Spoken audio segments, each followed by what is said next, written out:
Hi students, welcome to ISE. మనం ఈ క్లాస్లో NTPC Telugu medium grand test 11కి సంబంధించినటువంటి బయాలజీ క్వశ్చన్స్ ఎక్స్ప్లెనేషన్ చూద్దాం. ముందుగా let us go to the first question. మొదటి క్వశ్చన్ చూస్తే, ఈ క్రింది వాటికి సరిపోల్చండి. ఇక్కడ మనం క్వశ్చన్ చూడగానే మనం అర్థం చేసుకోవాల్సింది ఏంటంటే, క్వశ్చన్ చూడగానే మనం అర్థం చేసుకోవాల్సినటువంటి అంశము ఇచ్చినటువంటివి వ్యాధులు ప్లస్ ఏ సూక్ష్మజీవుల ద్వారా, అంటే ఒకవైపు వ్యాధులు ఉన్నాయి అంటే ఖచ్చితంగా ఆపోజిట్ డైరెక్షన్లో సూక్ష్మజీవి పేరన్నా ఉంటుంది, లేదా దానికి కారణమైనటువంటి ఏజెంట్ అనేది ఉంటుంది, దానికి సంబంధించిన మెడిసిన్ కానీ లేదా ఇతరత్ర ఆవిష్కరణలు ఏమన్నా ఉంటే అవి జనరల్గా ఇస్తూ ఉంటారు. మరి ఇక్కడ మనం క్వశ్చన్ చూసుకుంటే ఏ సైడ్ ఏం చేస్తున్నారంటే టైఫాయిడ్, తట్టు, మలేరియా, డయాబెటీస్. ఓకే, మనకు జీవక్రియ రుగ్మత, bacteria, virus, protozoa. So it is very clear to us. ఇక్కడ ఏం చేశాడు, పర్టికులర్ వ్యాధి అనేది ఏ సూక్ష్మజీవి ద్వారా కలుగుతుంది అనేటటువంటిదే మనకి ఇక్కడ క్వశ్చన్ రూపంలో ఇవ్వడం జరిగింది. ఓకేనా? సో మీరు ఇక్కడ కనుక చూస్తే జనరల్గా typhoid is caused by bacteria. తట్టు టైఫాయిడ్కి సంబంధించి తీసుకున్నప్పుడు సాల్మోనెల్లా టైఫీ అనేటటువంటి బ్యాక్టీరియా ద్వారా ఈ యొక్క టైఫాయిడ్ వ్యాధి కలుగుతుంది. Salmonella typhi. ఓకేనా? ఇక తట్టుకు సంబంధించి తీసుకున్నప్పుడు తట్టు అమ్మవారు అంటాం, దీన్నే మీజల్స్ అని పిలుస్తారు. ఓకే, మీజల్స్ ఈజ్ అనేది పారామిక్సో వైరస్ అనేటటువంటి ఒక వైరస్ ద్వారా కలుగుతుంది.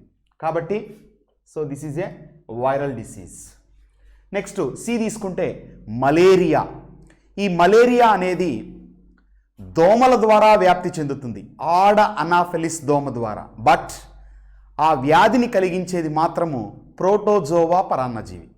ఓకేనా? కాబట్టి ఇక్కడ ప్రోటోజోవా పరాన్నజీవి అనేది మనం ఎంచుకోవాలి. Next diabetes. ఇక్కడ డయాబెటీస్ అనే అంశం తీసుకున్నప్పుడు ఇది ఇట్స్ ఎ మెటబాలిక్ డిజార్డర్, ఒక జీవక్రియా రుగ్మత. సాధారణంగా మనకు రక్తంలో ఉన్నటువంటి గ్లూకోజ్, ఓకేనా, అధికంగా ఉన్నటువంటి రక్తంలోని గ్లూకోజ్ ఇన్సులిన్ అనేటటువంటి హార్మోను చర్య వల్ల, ఓకేనా, ఇన్సులిన్ అనేటటువంటి హార్మోను చర్య వల్ల, ఇన్సులిన్ అనేటటువంటి హార్మోను చర్య వల్ల గ్లూకోజ్ ఏమవుతుందండి, గ్లైకోజన్గా మారుతుంది. సో ద ఎక్సెస్ గ్లూకోజ్ అంటే అధికంగా రక్తంలో ఉన్నటువంటి గ్లూకోజు ఇన్సులిన్ అనేటటువంటి హార్మోను ప్రభావం వలన ఏంగా మారుతుంది, గ్లైకోజన్గా మారుతుంది. ఒకవేళ ఇన్సులిన్ యొక్క స్రావము సరిగా లేకపోతే, ఓకే, రక్తంలో అధికంగా ఉన్న గ్లూకోజ్ కాలేయం సమక్షంలో ఇన్సులిన్ అనే హార్మోను యొక్క ప్రభావంతో గ్లైకోజన్గా మారాలి. కానీ అది జరగకుండా ఇన్సులిన్ అనే హార్మోను లేకపోవడం వలన మూత్రం ద్వారా ఏమవుతుంది, గ్లూకోజ్ విసర్జించబడుతుంది. ఓకే, ఇలా మూత్రం ద్వారా గ్లూకోజ్ విసర్జించబడితే దాన్నే డయాబెటీస్ మెల్లిటస్ అని పిలుస్తారు. ఓకే, షుగర్ వ్యాధి అని సాధారణ భాషలో అంటారు. ఇక్కడే మై డియర్ స్టూడెంట్స్ గుర్తుంచుకోండి, ఇన్సులిన్ అనే హార్మోన్ ప్రభావం వల్ల మనకు డయాబెటీస్ వస్తుంది. మరి వాసోప్రెసిన్ అనేటటువంటి మరొక హార్మోన్ కనుక తీసుకుంటే, ఓకే, డయాబెటీస్ మెల్లిటస్లోనేమో మూత్రం ద్వారా గ్లూకోజ్ను కోల్పోతున్నాం. వాసోప్రెసిన్ అనేటటువంటి హార్మోన్ ఏం చేస్తుందంటే మూత్రంలో ఎంత శాతము నీటిని మనం బయటికి పంపాలి అనేది వాసోప్రెసిన్ అనే హార్మోన్ యొక్క ఆధీనంలో ఉంటుంది. క్లియర్? ఈ వాసోప్రెసిన్ అనే హార్మోన్ కనుక సరిగా విడుదల కాకపోతే అధికంగా నీటిని మనం ఏం చేయాలా, మూత్రం ద్వారా కోల్పోవాలి. సో మీకు చెప్పేది ఏంటంటే, నేను ఇక్కడ మూత్రం ద్వారా గ్లూకోజ్ బయటికి వెళితే డయాబెటిస్ మెల్లిటస్, మూత్రం ద్వారా నీరు అధికంగా బయటకు పోతే డయాబెటిస్ ఇన్సిపిడస్. ఇన్సిలో ఈ అనేదాన్ని ఇంటర్వెల్గా గుర్తుంచుకోండి, అధికంగా నీటిని కోల్పోవడం. ఓకే, ఆరోగ్యవంతమైన మానవుడు 1.5 నుంచి 2 లీటర్ల మూత్రాన్ని ఒక రోజులో విసర్జిస్తాడు. కానీ ఇక్కడ 15 నుంచి 20 లీటర్ల మూత్రం విసర్జన జరగాల్సి వస్తుంది. ఆ వ్యాధినే డయాబెటిస్ ఇన్సిపిడస్ అంటారు. గుర్తుంచుకోండి, వాసోప్రెసిన్ అనేది పీయూష గ్రంథి ద్వారా విడుదలైతే ఇన్సులిన్ అనేది లాంగర్ హ్యాన్స్ పుటికలు, ఓకేనా, క్లోమ గ్రంథిలో ఉండేటటువంటి లాంగర్ హ్యాన్స్ పుటికల నుంచి విడుదల చేయబడుతుంది. Clear?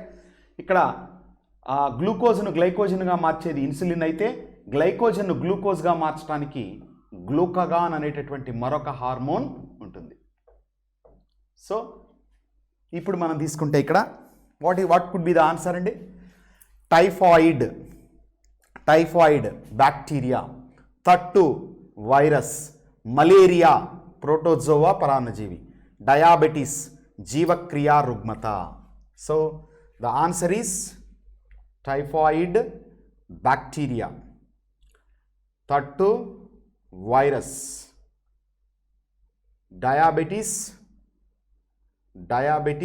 Malaria protozoa. So diabetes జీవక్రియ రుగ్మత. So the answer is A. Okay, is it clear? Next, so the answer is A. Next question తీసుకుంటే, కణము యొక్క కార్యకలాపాలకు తక్షణ శక్తి యొక్క మూలం అంటాడు. కణము యొక్క కార్యకలాపాలకు సజీవ కణాలలో ఏ పని జరగాలన్నా శక్తి కావాలి. సర్వసాధారణంగా కణానికి శక్తి ఏ రూపంలో మనం అందించగలం లేదా ఏ రూపంలో వినియోగించుకుంటుంది అంటే ఏటీపీ రూపంలో. ఏటీపీ యొక్క విస్తృత రూపం ఏంటి? Adenosine triphosphate.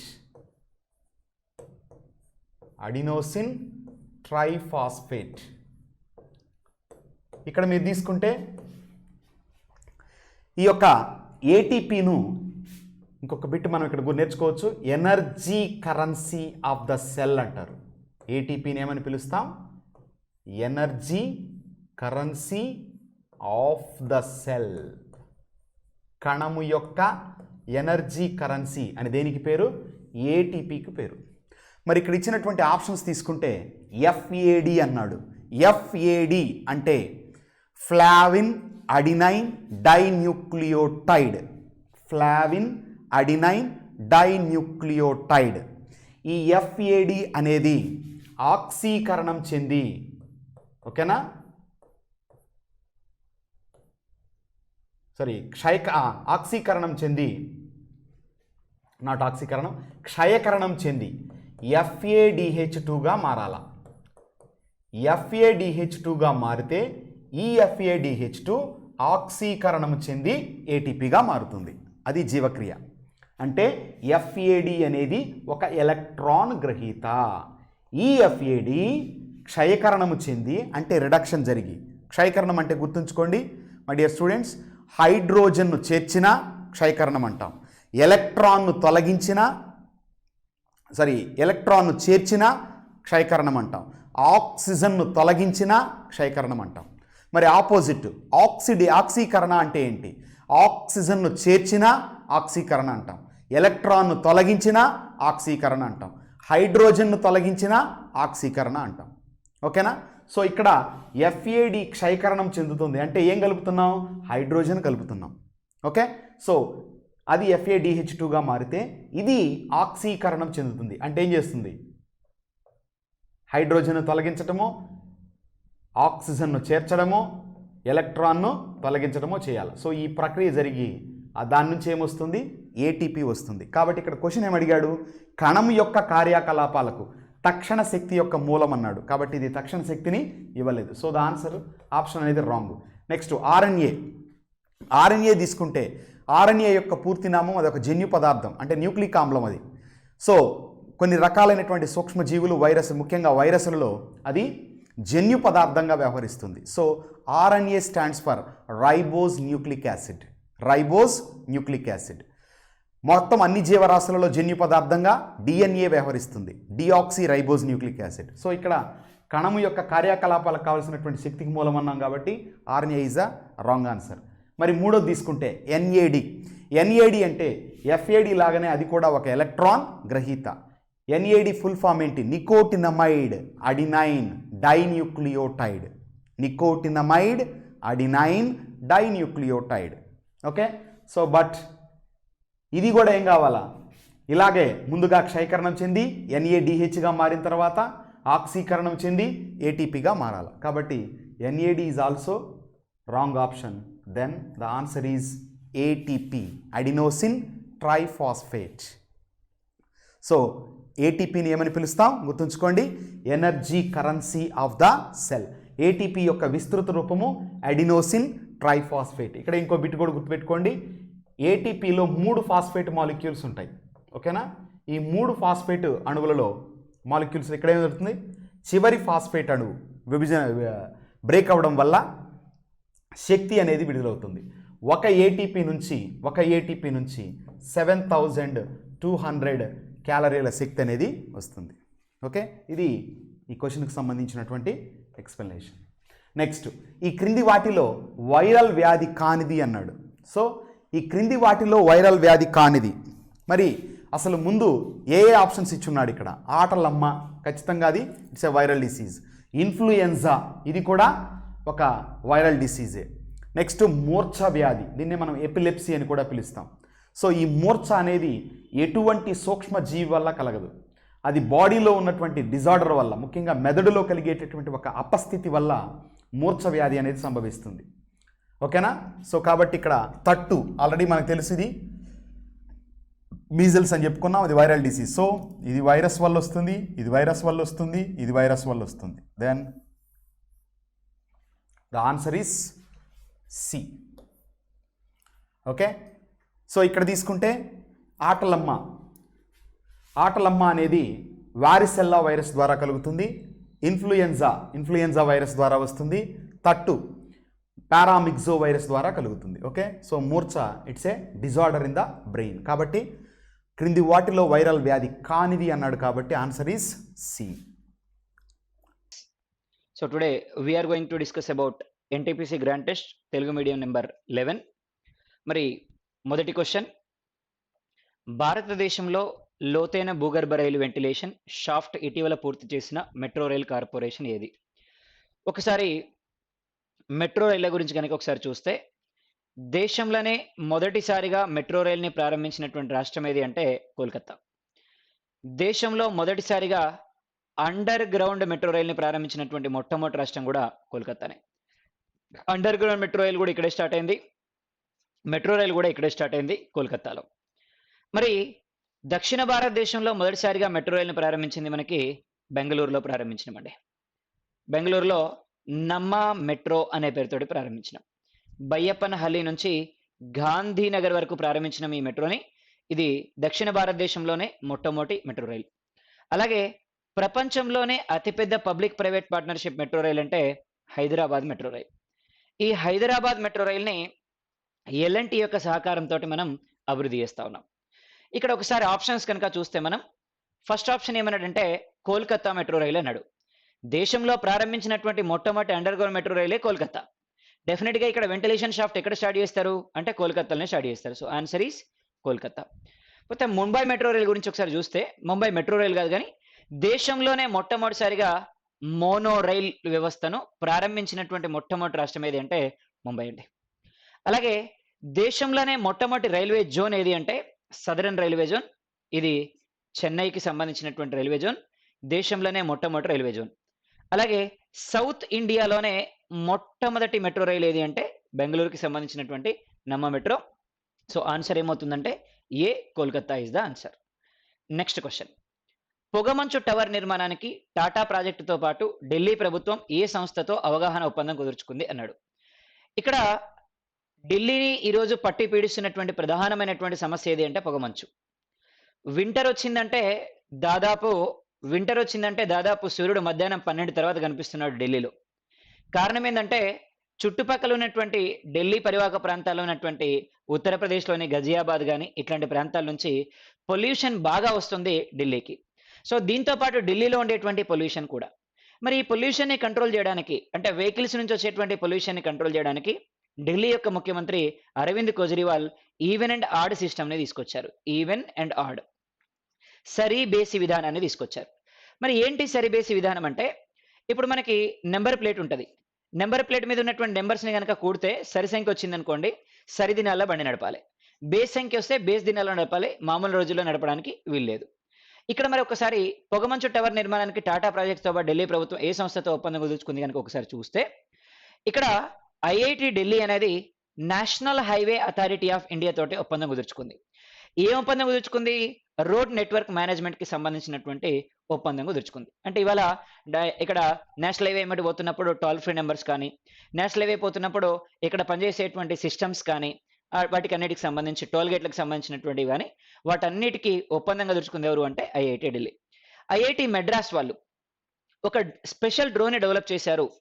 మరి ఇది బార్డర్‌లో ఉండేటువంటి ఎవరైతే మన మీద అటాక్ చేయడానికి వస్తున్నారో, ఆళ్ళకి సంబంధించినటువంటి ఇన్ఫర్మేషన్‌ని కనుక్కోవడానికి ఐఐటీ మద్రాస్ కనుక్కోవడం జరిగింది దీన్ని బేస్ చేసుకొని. అదేవిధంగా ఈ ఐఐటీ మద్రాస్ వాళ్ళు ఇంకా వీళ్ళు ఐఐటీ తోటి ఒప్పందం ఇండియన్ ఇన్‌స్టిట్యూట్ ఆఫ్ టెక్నాలజీ తోటి ఒప్పందం కుదుర్చుకున్నారు. దేని గురించి అంటే టెక్నికల్ ఎడ్యుకేషన్‌కి సంబంధించి, అప్లైడ్ రీసెర్చ్‌కి సంబంధించినటువంటి వాటిని గురించి. సో, ఇవాళ మరి పొగమంచుకు సంబంధించిన నిర్మాణానికి ప్రాజెక్ట్ ఎవరితో కుదుర్చుకున్నారు అంటే ఐఐటీ బొంబాయి తోటి ఒప్పందం కుదుర్చుకోవడం జరిగింది మన ఢిల్లీ ప్రభుత్వం. సో, ఢిల్లీ ప్రభుత్వం ఎవరితోటి ఒప్పందం కుదుర్చుకుంది అంటే ఐఐటీ ముంబై తోటి ఒప్పందం కుదుర్చుకుంది. ఐఐటీ ఫరీదాబాద్ న్యూస్‌లో ఏం లేదండి. So, answer is C. Next question. Reserve Bank of India కేంద్ర ప్రభుత్వానికి డివిడెండ్‌గా ఆమోదించినటువంటి మొత్తం ఎంత? ఇక్కడ ఆర్‌బీఐ అన్నారు. రిజర్వ్ బ్యాంక్ ఆఫ్ ఇండియా అన్నాం. 1935లో ప్రారంభమైందండి. హిల్టన్ యంగ్ కమిటీ సూచనల మేరకి. హిల్టన్ యంగ్ కమిటీ సూచనల మేరకి మనకి ఆర్‌బీఐ ఎస్టాబ్లిష్ అయింది కోల్‌కత్తాలో. ఇదే 1937 సంవత్సరంలో కోల్‌కత్తా నుంచి ముంబైకి మారింది. ప్రెజెంట్ హెడ్ క్వార్టర్స్ ఎక్కడుందంటే ఇక్కడ నుంచి ముంబైకి మారింది. మరి ఇవాళ ఆర్‌బీఐ గవర్నర్‌గా శక్తికాంత్ దాస్ ఉన్నారు. అదేవిధంగా ఆర్‌బీఐకి మొదటి గవర్నర్‌గా మనకి ఆర్‌బీఐ 1935లో ఎస్టాబ్లిష్ అయినప్పుడు ఆర్‌బీఐ 1935లో ఎక్కడ ఎస్టాబ్లిష్ అయిందంటే కోల్‌కత్తాలో ఎస్టాబ్లిష్ అయింది. ఇక్కడ నుంచి 1937లో ముంబైకి షిఫ్ట్ అవ్వడం జరిగింది. సో, ముంబైకి షిఫ్ట్ అవ్వడం జరిగింది. మరి ఇక్కడ సర్ ఓస్మాన్ స్మిత్ ఆర్‌బీఐకి మొదటి గవర్నర్‌గా పనిచేశారు. రెండో గవర్నర్‌గా పనిచేసినటువంటి వ్యక్తి జేమ్స్ టేలర్ రెండో గవర్నర్‌గా పనిచేశారు. మూడో గవర్నర్‌గా పనిచేసినటువంటి వ్యక్తి సిడి దేశ్ముఖ్ మూడో గవర్నర్‌గా పనిచేశారు. ఈయన మూడే గవర్నరే కాదు, దేశంలోనే మొదటి భారతీయ ఆర్‌బీఐ గవర్నర్. సో, భారతీయ ఆర్‌బీఐ గవర్నర్‌గా కూడా పనిచేశారు ఈయననే సిడి దేశ్ముఖ్. మరి ఇక్కడ రిజర్వ్ బ్యాంక్ ఆఫ్ ఇండియా ఏం చేస్తదంటే కేంద్ర ప్రభుత్వానికి కొంత డివిడెండ్‌గా ఇస్తది. సో, డివిడెండ్‌గా అంటే ఇప్పుడు ప్రభుత్వం ఏదైనా విపత్కర పరిస్థితులు ఎదుర్కొన్నప్పుడు గాని, ఇట్లాంటి సిట్యుయేషన్‌లో వాళ్ళని ఆదుకోవడానికి కొంత మొత్తంలో ఇస్తది డివిడెండ్‌గా. సో, ఈసారి ఎంత ఇచ్చిండ్రు అంటే 57,128 క్రోర్స్ రూపీస్‌ని కేంద్ర ప్రభుత్వానికి ఆర్‌బీఐ శాంక్షన్ చేయడం జరిగింది. పోతే నెక్స్ట్ క్వెషన్. రాష్ట్ర పౌరుల రికార్డులను నిర్వహించడానికి ఏ రాష్ట్ర ప్రభుత్వం ఆరోగ్య రిజిస్టర్‌ను ప్రారంభించాలని ప్రణాళిక వేసింది? అంటే ఇక్కడ రకరకాలైనటువంటి హెల్త్ సమస్యలు వస్తున్నాయి. కోవిడ్ లాంటి సిట్యుయేషన్స్ వస్తా ఉన్నాయి. ఆ రాష్ట్రంలో ఉన్నటువంటి ప్రజలకి ఒక డేటా మెయింటైన్ చేయాలి. ఎవరెవరు ఏ రకమైనటువంటి వ్యాధులతోటి బాధపడుతున్నారు, భవిష్యత్తులో ప్రభుత్వం తీసుకోవాల్సినటువంటి ప్రణాళిక ఏంటి అనేటువంటి ఒక మహత్తరమైనటువంటి కార్యక్రమాన్ని ఈరోజు చేపట్టినటువంటి రాష్ట్రం ఏది అంటే కర్ణాటక రాష్ట్రం అండి. Very very very important. దేశంలోనే కర్ణాటక ఇక్కడ రాష్ట్ర ప్రభుత్వం ఏం చేసింది అంటే రాష్ట్ర పౌరుల కోసం ఒక ఆరోగ్య రిజిస్టర్‌ను మెయింటైన్ చేస్తామంటుంది. Very very important. చాలా మంచి ఆలోచన ఈ ఆలోచన అనేది. అలాగే దేశంలోనే మొదటిసారిగా అగ్రికల్చర్ బడ్జెట్‌ని ప్రవేశపెట్టినటువంటి రాష్ట్రం కూడా ఏది అంటే కర్ణాటక రాష్ట్రమే. సో, దేశంలో మొదటిసారిగా అగ్రికల్చర్ బడ్జెట్‌ని ప్రవేశపెట్టింది కర్ణాటకనే. అలాగే ఇక్కడ ఆరోగ్య రిజిస్టర్‌ని మెయింటైన్ చేయాలనుకుంటున్నటువంటి రాష్ట్రం కూడా కర్ణాటకనే. ఇకపోతే కేరళ రాష్ట్రం. మరి కేరళ రాష్ట్రంలో మొదటిసారిగా భారతదేశంలోనే స్వైన్ ఫ్లూ కేసు రికార్డ్ అయిందండి. అప్పుడు స్వైన్ ఫ్లూ వచ్చినప్పుడు దేశంలోనే మొట్టమొదటి స్వైన్ ఫ్లూ కేసు రికార్డ్ అయినటువంటి రాష్ట్రం ఏది అంటే కేరళ రాష్ట్రం. అలాగే దేశంలోనే మొట్టమొదటి కోవిడ్-19కి సంబంధించినటువంటి కేసు కూడా నమోదైనటువంటి రాష్ట్రం ఏది అంటే కేరళ రాష్ట్రమే. మరి ఇవాళ కేరళ రాష్ట్రంలో అనంత పద్మనాభ స్వామి టెంపుల్ ఉన్నాడు. అనంత పద్మనాభ స్వామి టెంపుల్ మీద ఆనంద్ మోహన్ బోస్ అనేటువంటి కమిటీ వేశారు అనంత పద్మనాభ స్వామి యొక్క ఆస్తుల మీద. మరి మొట్టమొదటి కమిటీ అనంత పద్మనాభ స్వామి ఆస్తుల మీద నియమించింది ఎవరు అంటే ఈ ఆనంద్ మోహన్ బోస్ కమిటీ అండి. అయితే ప్రస్తుతం వినోద్ రాయ్ కమిటీ ప్రస్తుతం అయితే వినోద్ రాయ్ కమిటీ నివేదికనిస్తుంది ఈ అనంత పద్మనాభ స్వామి ఆస్తులకు సంబంధించి. అదేవిధంగా మహారాష్ట్ర ఇలా భారతదేశంలోనే పారిశ్రామికీకరణలో మొదటి స్థానంలో ఉన్నటువంటి రాష్ట్రం ఏది అంటే మహారాష్ట్ర. అదేవిధంగా భారతదేశంలోనే అత్యధికంగా ఓడరేవులు కలిగినటువంటి రాష్ట్రం ఏది అంటే మహారాష్ట్ర. భారతదేశంలోనే అత్యధికంగా మురికి వాడలు కలిగినటువంటి నగరం ఏది అంటే మనకి మురికి వాడలు కలిగినటువంటి నగరం ఏదంటే మహారాష్ట్ర. సో మహారాష్ట్రలో ఇక్కడ ప్రెస్ ఫ్రీడమ్ కి సంబంధించినటువంటి స్టాచ్యూని ఒకదాన్ని ఏర్పాటు చేశారు. అంటే పత్రికా స్వేచ్ఛకు సంబంధించినటువంటి విగ్రహాన్ని ఒకదాన్ని ఏర్పాటు చేయడం జరిగింది మహారాష్ట్ర. లేకపోతే గుజరాత్. సో ఈ గుజరాత్ రాష్ట్రంలో మొబైల్ డెసిలినేషన్ అనేటువంటి కార్యక్రమాన్ని ప్రారంభించారు. ఏంటి మొబైల్ డెసిలినేషన్ అంటే ఇక్కడ సముద్రం నీళ్ళని మంచినీళ్ళుగా మార్చేటువంటి కార్యక్రమం. ఈ మొబైల్ డెసిలినేషన్ కార్యక్రమాన్ని ప్రారంభించారు గుజరాత్ రాష్ట్రంలో. సో ఆన్సర్ ఈస్ బి అవుతుంది. కర్ణాటక రాష్ట్రం is the answer. Next question, శివాజీని నిర్ణయాత్మకంగా ఓడించి పురందర్ ఒప్పందాన్ని ముగించమని బలవంతం చేసినటువంటి మొఘల్ జనరల్ ఎవరు అన్నారు. సో ఇక్కడ శివాజీని నిర్ణయాత్మకంగా ఓడించి పురందర్ ఒప్పందాన్ని ముగించమని బలవంతం చేసినటువంటి మొఘల్ జనరల్ ఎవరు అన్నాడు ఎగ్జామినేషన్ లో. ఇక్కడ షైస్తా ఖాన్ అన్నాడు. ఈయన ఔరంగజేబు యొక్క మేనమామ ఈయన. ఈ ఔరంగజేబు మేనమామ అయినటువంటి షైస్తా ఖాను శివాజీ మీదకి తన సైన్యాల్ని పంపిస్తాడు. షైస్తా ఖాన్ ఆధ్వర్యంలో ఔరంగజేబు ఎవరిని షైస్తా ఖాన్ నాయకత్వంలో పంపిస్తాడు ఔరంగజేబు శివాజీ మీదకి. కానీ శివాజీ సమర్థవంతంగా తిప్పికొడతాడు షైస్తా ఖాన్ యొక్క తిరుగుబాటుని. సో దీంతో ఈయన వల్ల కాదన్న విషయం అర్థమైపోద్ది ఔరంగజేబ్కి. అప్పుడు వాళ్ళ జనరల్ అయినటువంటి రాజా జయసింగ్ ని శివాజీ మీదకి పంపిస్తాడు. శివాజీని ఈయన నిర్ణయాత్మకంగా ఓడిస్తాడు. ఎవరిని? ఈ శివాజీని ఓడించి ఇక్కడ పురందర్ అనేటువంటి సంధిని చేసుకోవడం జరుగుతుంది. ఈ పురందర్ సంధి ఎవరెవరి మధ్య జరిగింది అంటే శివాజీకి మరియు జైసింగ్ కి మధ్య జరిగింది ఈ పురందర్ అనేటువంటి సంధి. ఆ తర్వాత కాలంలో శివాజీనే ఔరంగజేబ్కి ఈయనని పరిచయం చేస్తాడు. స్నేహ సంబంధాలని మెరుగుపరుస్తాడు శివాజీకి ఔరంగజేబ్కి మధ్య ఈ జైసింగే. అలాగే ఈ ప్రిన్స్ ముజ్జాం అన్నారు. సో ఈ ప్రిన్స్ ముజ్జాం అంటే బహదూర్ షా వన్ అండి. సో బహదూర్ షా వన్ అంటే ఈయన ఔరంగజేబ్ కొడుకు. అంటే వారసత్వ యుద్ధాల్లో పాల్గొన్నటువంటి వ్యక్తి కూడా ఎవరంటే ఈయననే. అలాగే దిలీర్ ఖాన్ అనేటువంటి వ్యక్తి ఈయన మిలిటరీ ఆఫీసర్ గా పనిచేశాడు ఔరంగజేబ్ కాలంలో మిలిటరీ ఆఫీసర్ గా పనిచేసినటువంటి వ్యక్తి ఎవరంటే దిలీర్ ఖాన్. సో ఆన్సర్ ఏంటి అంటే ఇక్కడ Mirza Raja Jai Singh is the answer. So answer is B. Next question, మనీరా యువరాజు అని పిలువబడేటువంటి మధ్యయుగ భారతదేశ సుల్తాన్ ఎవరిని పిలుస్తున్నారు అంటే మహమ్మద్ బిన్ తుగ్లక్ ని పిలుస్తారండి. సో ఈయన చాలా గొప్ప తెలివి కల్లోడు, అంతే మూర్ఖుడు కూడా. ఎవరి మాట అయినడు. ఈయన రాజధానిని అటు ఇటు మార్చి ఆయన రాజ్యంలో ఉన్నటువంటి బంగారాన్నంతా కూడా కోల్పోవడం జరిగింది. దీంతో దేశంలో మొదటిసారిగా టోకెన్ నాణ్యాలని ప్రవేశపెట్టినటువంటి వ్యక్తి ఎవరు అంటే మహమ్మద్ బిన్ తుగ్లక్. ఈ మహమ్మద్ బిన్ తుగ్లక్ మన దక్కన్ మీద దండయాత్ర చేశాడు. అప్పుడు ఇక్కడ పరిపాలన చేస్తున్నటువంటి వ్యక్తి ఎవరు అంటే మన ఓర్గల్ని పరిపాలన చేస్తున్నటువంటి కాకతీయులు పరిపాలన చేస్తున్నారు. మరి ఈయన ప్రతాపరుద్రుడి మీద దండయాత్ర చేసి ప్రతాపరుద్రుడిని బలవంతంగా బంధించుకొని పోతుంటాడు ఈయన మహమ్మద్ బిన్ తుగ్లకే. అదేవిధంగా మహమ్మద్ బిన్ తుగ్లక్ మొదటిసారిగా టోకెన్ నాణాలని ప్రవేశపెట్టినటువంటి వ్యక్తి. సో ఈ మహమ్మద్ బిన్ తుగ్లక్. అలాగే అక్బర్, ఈయన ఇల్లిటరేట్ అయినటువంటి మొఘల్ చక్రవర్తి, నిరక్షరాస్యుడైనటువంటి మొఘల్ చక్రవర్తి. అలాగే ఈయన అన్ని మతాల సారాంశాన్ని క్రోడీకరించి దీన్ ఈ ఇలాహీ అనేటువంటి ఒక నూతన మతాన్ని సృష్టించినటువంటి వ్యక్తి ఎవరు అంటే మనకి అక్బర్. సో దీన్ ఈ ఇలాహీ అనేటువంటి ఒక నూతన మతాన్ని సృష్టించినటువంటి వ్యక్తి ఎవరు అంటే మనకి అక్బర్ అండి. అదేవిధంగా రాముడి పేరు మీదుగా అంటే రాముడి మాడతోటి నాణాలను ముద్రించినటువంటి వ్యక్తి ఎవరంటే అక్బర్. అదేవిధంగా ఈయన హిందువులకి ఆయన రాజ్యంలో అత్యున్నత పదవిని కల్పించినటువంటి వ్యక్తి ఎవరంటే అక్బరే అండి. అలాగే షేర్ షా సూరి అన్నాం. భారతదేశంలో మొదటిసారిగా రహదారుల యొక్క అభివృద్ధికి కృషి చేసినటువంటి వ్యక్తి ఎవరంటే షేర్ షా సూరి.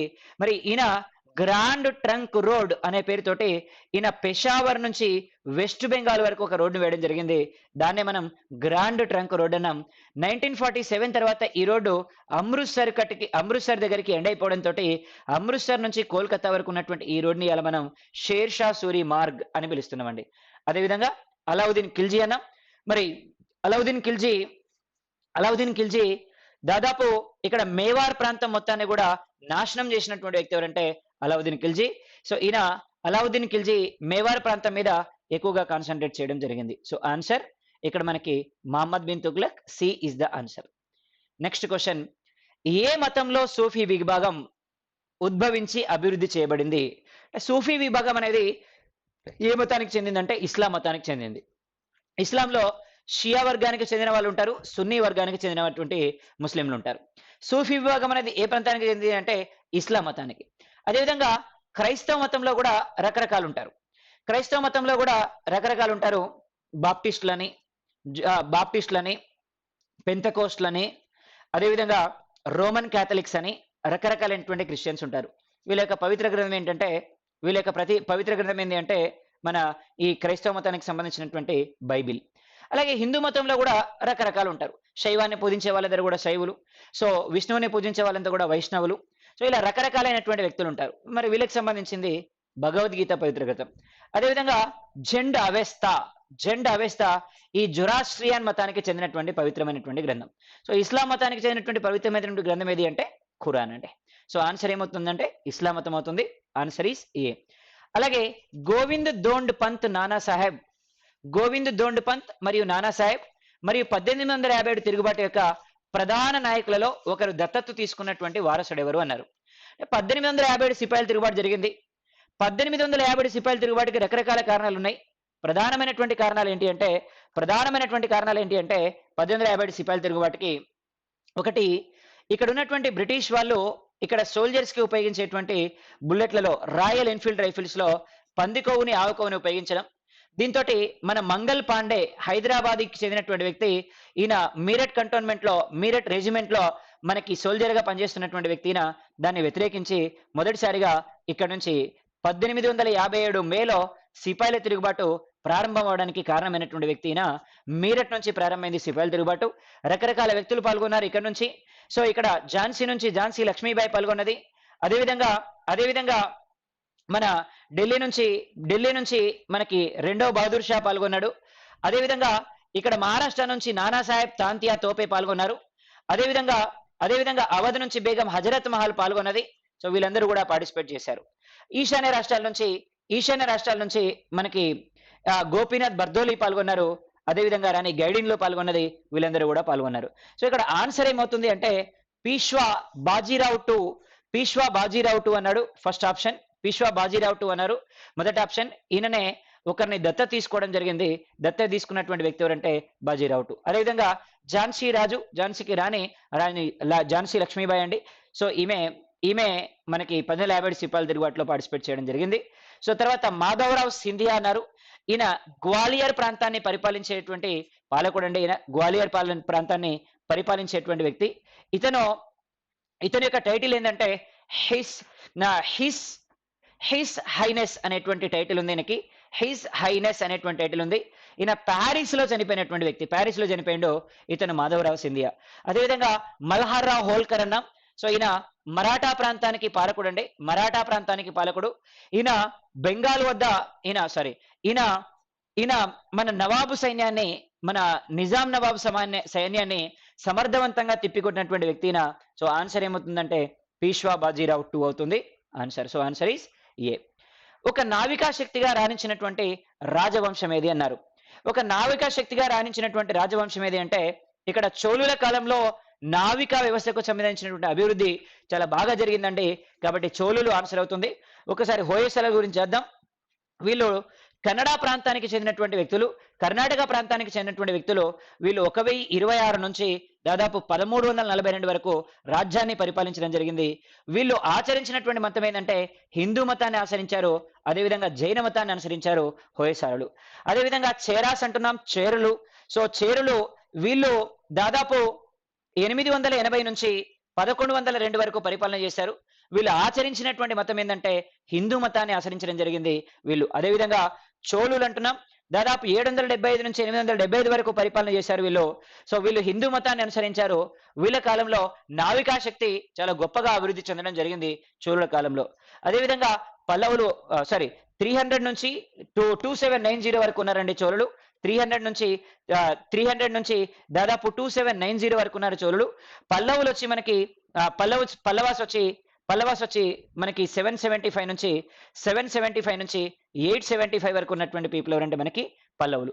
సో పల్లవులు 775 నుంచి 875 వరకు ఉన్నారు. సో వీళ్ళు వీళ్ళు మనకి పల్లవ డైనాసిటీ అంటే వీళ్ళు కూడా హిందూ మతాన్ని అనుసరించడం జరిగింది. సో ఇక్కడ ఆన్సర్ ఏమవుతుందంటే చోళులు. So answer is C. Next question, క్రింది నదులలో ఏది పొడవైనది అంటున్నాడు.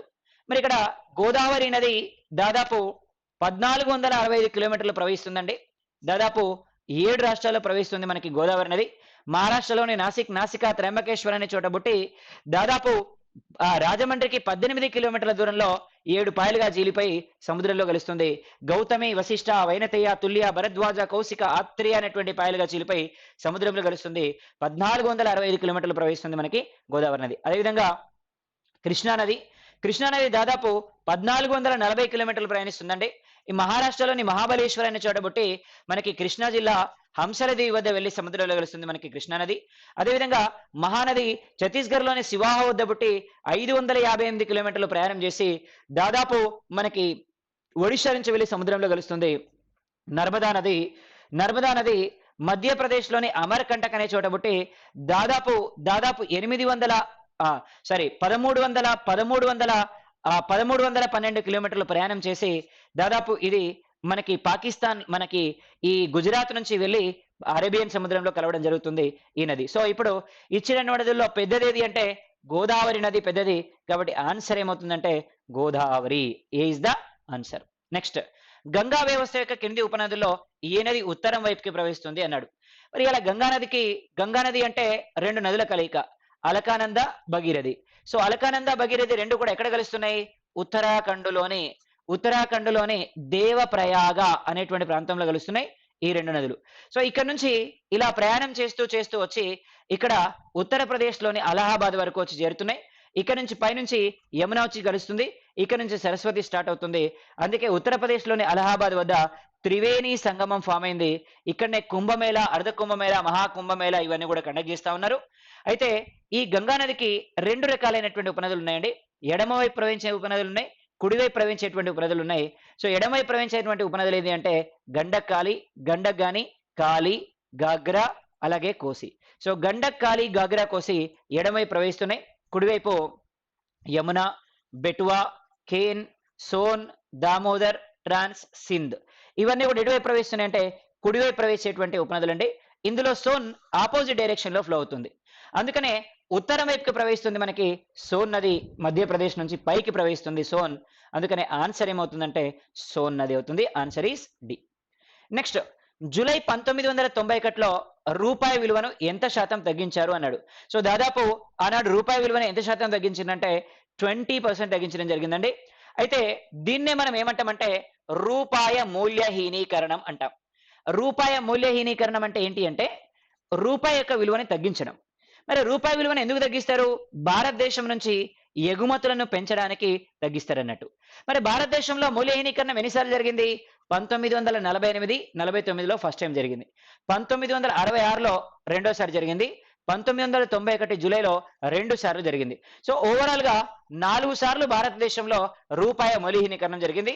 సో రూపాయి మూల్యహీనీకరణం 1991లో దాదాపు 20% మూల్యహీనీకరణం చేయబడింది మనకి 1991లో. So answer is B. ఇక్కడ పోతే ఆర్టికల్ 18 ఏమంటున్నామంటే ఇక్కడ బిరుదుల యొక్క నిషేధం అంటున్నామండి.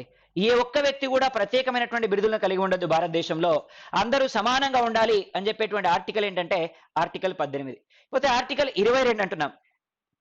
ఏమంటున్నాం ఆర్టికల్ 22 అంటే ప్రొటెక్షన్ అగెనిస్ట్ అరెస్ట్ అంటున్నాం.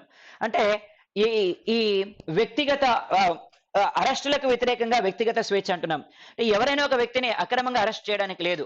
ఒకవేళ అరెస్ట్ చేసినా కూడా 24 గంటల్లో ఖచ్చితంగా ఏం చేయాలి అంటే కోర్టులో సబ్మిట్ చేయాలి అని చెప్పేటువంటి ఆర్టికల్ ఏదంటే ఆర్టికల్ 22. పోతే ఆర్టికల్ 25 మనకి దేని గురించి తెలియజేస్తుంది అంటే 25 దేని గురించి తెలియజేస్తుందంటే ఎవరైనా ఒక వ్యక్తి భారతదేశంలో ఏ మతాన్నైనా స్వీకరించవచ్చు, మతాన్ని స్వీకరించేటువంటి హక్కు వ్యక్తిగతంగా ఉన్నది అని చెప్పేటువంటి ఆర్టికల్ మనకి article 25. So answer is B అవుతుంది. 20% మూల్యహీనీకరణ చేసిన మనం భారతదేశంలో. పోతే నెక్స్ట్ క్వశ్చన్, మ్యూచువల్ ఫండ్లు మరియు స్టాక్ మార్కెట్ల యొక్క ప్రాథమిక నియంత్రణ అధికారం వీటిలో ఎవరికి ఉంటుంది? సో మ్యూచువల్ ఫండ్లని కానీ స్టాక్ మార్కెట్లను కానీ ఎవరు నిర్ణయిస్తారు అంటున్నాడు క్వశ్చన్ ఎగ్జామినేషన్ లో. మరి ఎవరు నిర్ణయిస్తారు ఒక్కసారి చూద్దామండి. ఇక్కడ అపెక్స్ బాడీస్ అని కొన్ని ఉన్నాయి. అపెక్స్ అంటే ఏంటంటే అత్యున్నతమైనటువంటి సంస్థలు అని. వీళ్ళు ఏం చేయొచ్చు? వాటి కింద ఉండేటువంటి సంస్థల్ని నియంత్రించేటువంటి అధికారం ఉంటది. ఇలా ఫైనాన్షియల్ రంగంలో అపెక్స్ సంస్థ అంటే ఫైనాన్షియల్ రంగంలో పనిచేసేటువంటి సంస్థల్ని నియంత్రించేటువంటి సంస్థ ఏది అంటే ఆర్బీఐ. ఆర్బీఐ ఫైనాన్షియల్ రంగంలో పనిచేసేటువంటి సంస్థల్ని నియంత్రిస్తుంది. అదేవిధంగా బ్యాంకింగ్ రంగంలో పనిచేసేటువంటి సంస్థల్ని నియంత్రించేటువంటి సంస్థ కూడా ఏది అంటే ఆర్బీఐ. అదేవిధంగా చిన్న తరహా పరిశ్రమల్లో పనిచేసేటువంటి సంస్థలను నియంత్రించేటువంటి సంస్థ ఏది అంటే సిడ్బి పనిచేస్తుంది. అదేవిధంగా పెద్ద పరిశ్రమలను నియంత్రించేటువంటి సంస్థ ఏది అంటే IDBI, industrial development bank of India నియంత్రిస్తుంది. అదేవిధంగా సూక్ష్మ కుటీర పరిశ్రమలు నియంత్రించేటువంటి సంస్థ ఏది అంటే ముద్ర అంటున్నాం మనం. మైక్రో డెవలప్మెంట్ రీఫైనాన్స్ ఏజెన్సీ అంటున్నాం. అదేవిధంగా ఇన్సూరెన్స్ రంగంలో ఉన్నటువంటి సంస్థలు నియంత్రించేది ఐఆర్డి అంటున్నాం. ఇన్సూరెన్స్ రెగ్యులేటింగ్ డెవలప్మెంట్ అథారిటీ అంటున్నాం, ఐఆర్డిఏ అంటున్నాం. అదేవిధంగా అగ్రికల్చర్ కి సంబంధించి మనకి నాబార్డ్ ఉందండి అపెక్స్ బాడీగా. నాబార్డ్ ఇక్కడ అపెక్స్ కి సంబంధించినటువంటి సంస్థ. మార్కెటింగ్ రంగానికి సంబంధించి సెబీ పనిచేస్తుంది. Security exchange board of India SEBI పనిచేస్తుంది. ఇక్కడ మార్కెట్ కి సంబంధించినటువంటి నియంత్రణ కల్పించేటువంటి సంస్థ. ఇక్కడ చూద్దాం మరి మ్యూచువల్ ఫండ్స్ మరియు స్టాక్ మార్కెట్లను ఎవరు నియంత్రిస్తారు? మరి security exchange board of India నియంత్రిస్తుంది. సో భారత ప్రభుత్వం నియంత్రిస్తుంది అంటే భారత ప్రభుత్వానికి వీటిని నియంత్రించేటువంటి అధికారం లేదు. మరి భారత ప్రభుత్వం కేవలం ఏం చేస్తుంది అంటే సలహాలు సూచనలు మాత్రమే ఇస్తుంది ఈ సంస్థలకి. రిజర్వ్ బ్యాంక్ ఆఫ్ ఇండియా ఇంతకుముందు అనుకున్నాం ఫైనాన్షియల్ సంస్థల్ని కానీ బ్యాంకింగ్ సంస్థల్ని కానీ నియంత్రించేటువంటి సంస్థ ఏది అంటే RBI. Securities exchange board of India SEBI 1985లో ఆవిర్భవించింది. ముంబై ఉంది హెడ్ క్వార్టర్స్ దీనికి. మరి స్టాక్ ఎక్స్చేంజ్లు భారతదేశంలో రకరకాలు ఉన్నాయి. బాంబే స్టాక్ ఎక్స్చేంజ్ అన్నాం, భారతదేశంలోనే అతి పురాతనమైనటువంటి స్టాక్ ఎక్స్చేంజ్. అలాగే నేషనల్ స్టాక్ ఎక్స్చేంజ్ ఢిల్లీలో ఉంటుంది. అదేవిధంగా మల్టీ కమోడిటీ స్టాక్ ఎక్స్చేంజ్ కొత్తగా స్టార్ట్ చేసింది. సో ఇట్లా Bombay stock exchange, national stock exchange, multi commodity stock exchange ఇట్లా రకరకాలైనటువంటి స్టాక్ ఎక్స్చేంజ్లు భారతదేశంలో ఉన్నాయి. సో భారతదేశంలో ఉన్నాయి. ఇవి మన దేశానికి సంబంధించినటువంటి స్టాక్ ఎక్స్చేంజ్లు. So answer is security exchange board of India SEBI answer అవుతుంది. అదేవిధంగా బ్యాంకింగ్ కార్యకలాపాలలో బాసెల్ కమిటీ సిఫారసులు ఏంటివి అంటున్నాడండి. సో ఇక్కడ బాసెల్ అనేటువంటి ఒక సంస్థ ఏం చేస్తుంది అంటే బాసెల్ అనేది ఒక ప్రాంతం. ఈ ప్రాంతంలో కూర్చొని బ్యాంకింగ్ కి సంబంధించినటువంటి రిఫార్మ్స్ అన్నిటిని కూడా చేస్తారు కాబట్టి బాసెల్ కమిటీ రిఫార్మ్స్ అని చెప్పడం జరుగుతుంది మనం. అయితే ఈ బాసెల్ అనేటువంటి కమిటీ ఏం చేస్తుంది అంటే బ్యాంకింగ్ రంగంలో ఉన్నటువంటి రిఫార్మ్స్ కోసం ప్రయత్నం చేస్తూ ఉంది. ఏం చేస్తున్నారు? బ్యాంకింగ్ ఉత్పత్తుల్ని మార్కెటింగ్ చేయడం. ఎస్, బ్యాంకింగ్ ఉత్పత్తుల్ని మార్కెట్ చేయాలి. అదేవిధంగా ప్రాధాన్యత రంగాలు ఏవైతే ఉంటాయో వ్యవసాయ రంగం కానీ, పారిశ్రామికం కానీ, అదేవిధంగా సేవా రంగం కానీ, సో వీటికి సంబంధించినటువంటి రుణాలను పెంచాలంటారు. Risk management and micro finance కి సంబంధించినటువంటి గైడ్లైన్స్ కూడా ఇస్తారు. రిస్క్ మేనేజ్మెంట్ అంటే భవిష్యత్తులో ఎప్పుడైనా వాళ్ళకి ఈ బ్యాంకు దివాలా తీసేటువంటి సందర్భం వస్తే దానికి సంబంధించినటువంటి గైడ్లైన్స్ కానీ, మైక్రో ఫైనాన్స్ కి సంబంధించినటువంటి గైడ్లైన్స్ కానీ ఇవ్వడం జరుగుతూ ఉంది. సో ఆన్సర్ పై1 అవుతుంది. Answer is D. Next question, ఈ క్రింది వాటిని సరిపోల్చండి అంటున్నారు. కొంతమంది తెగలిచ్చారు, వాళ్ళు ఏ రాష్ట్రాల్లో ఉంటారు అనేది ఇక్కడ క్వశ్చన్ అండి. ఒకసారి మనం దీనికి సంబంధించి చూద్దాం. ఇక్కడ అంగామీస్ అంటున్నారు. మరి అంగామీలు ఎక్కడ ఉంటున్నారు? నాగాలాండ్ రాష్ట్రంలో ఉంటారు అంగామీస్.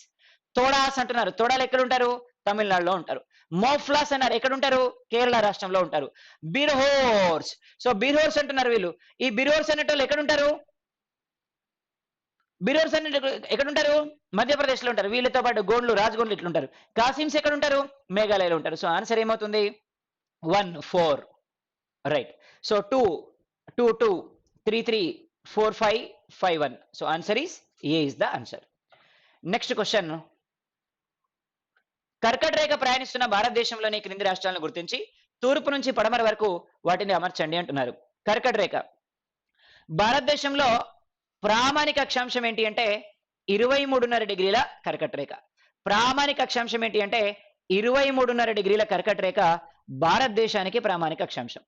ఎన్ని రాష్ట్రాలు గుండా ప్రయాణిస్తుంది? గుజరాత్, రాజస్థాన్, మధ్యప్రదేశ్, ఛత్తీస్గఢ్, జార్ఖండ్, వెస్ట్ బెంగాల్, త్రిపుర, మిజోరాం. ఇవి ఓవరాల్ గా రాష్ట్రాలు. ఏమన్నాడు? పడమర నుంచి తూర్పుకి అమర్చండి అన్నాడు. పడమర అంటే ఇది. ఏమేమి ఉంటాయి? ఫస్ట్ గుజరాత్ ఉంటది, గుజరాత్ ఉంటది, లేదు ఆప్షన్ లో గుజరాత్. తర్వాత ఏమన్నాం? ఫస్ట్ స్టార్ట్ అయ్యేది ఎవరు? రాజస్థాన్. రాజస్థాన్ ఉందా? రైట్. గుజరాత్ ఉందిగా, రైట్ గుజరాత్. చలో గుజరాత్. సో ఇక్కడ గుజరాత్ అన్నాం మనం. ఇక్కడ నుంచి ఇటు అమర్చామన్నాడా? సరే, ఫస్ట్ మధ్యప్రదేశ్. మధ్యప్రదేశ్ ఫస్ట్ వస్తుంది. మధ్యప్రదేశ్ అంటే సారీ ఫస్ట్ ఏమొస్తుంది అంటే ఇక్కడ వెస్ట్ బెంగాల్ వస్తుంది. వెస్ట్ బెంగాల్ అంటే 2 ఈజ్ ద ఆన్సర్. ఆ తర్వాత మనకి నెక్స్ట్ ఏమన్నామంటే జార్ఖండ్ అన్నాం.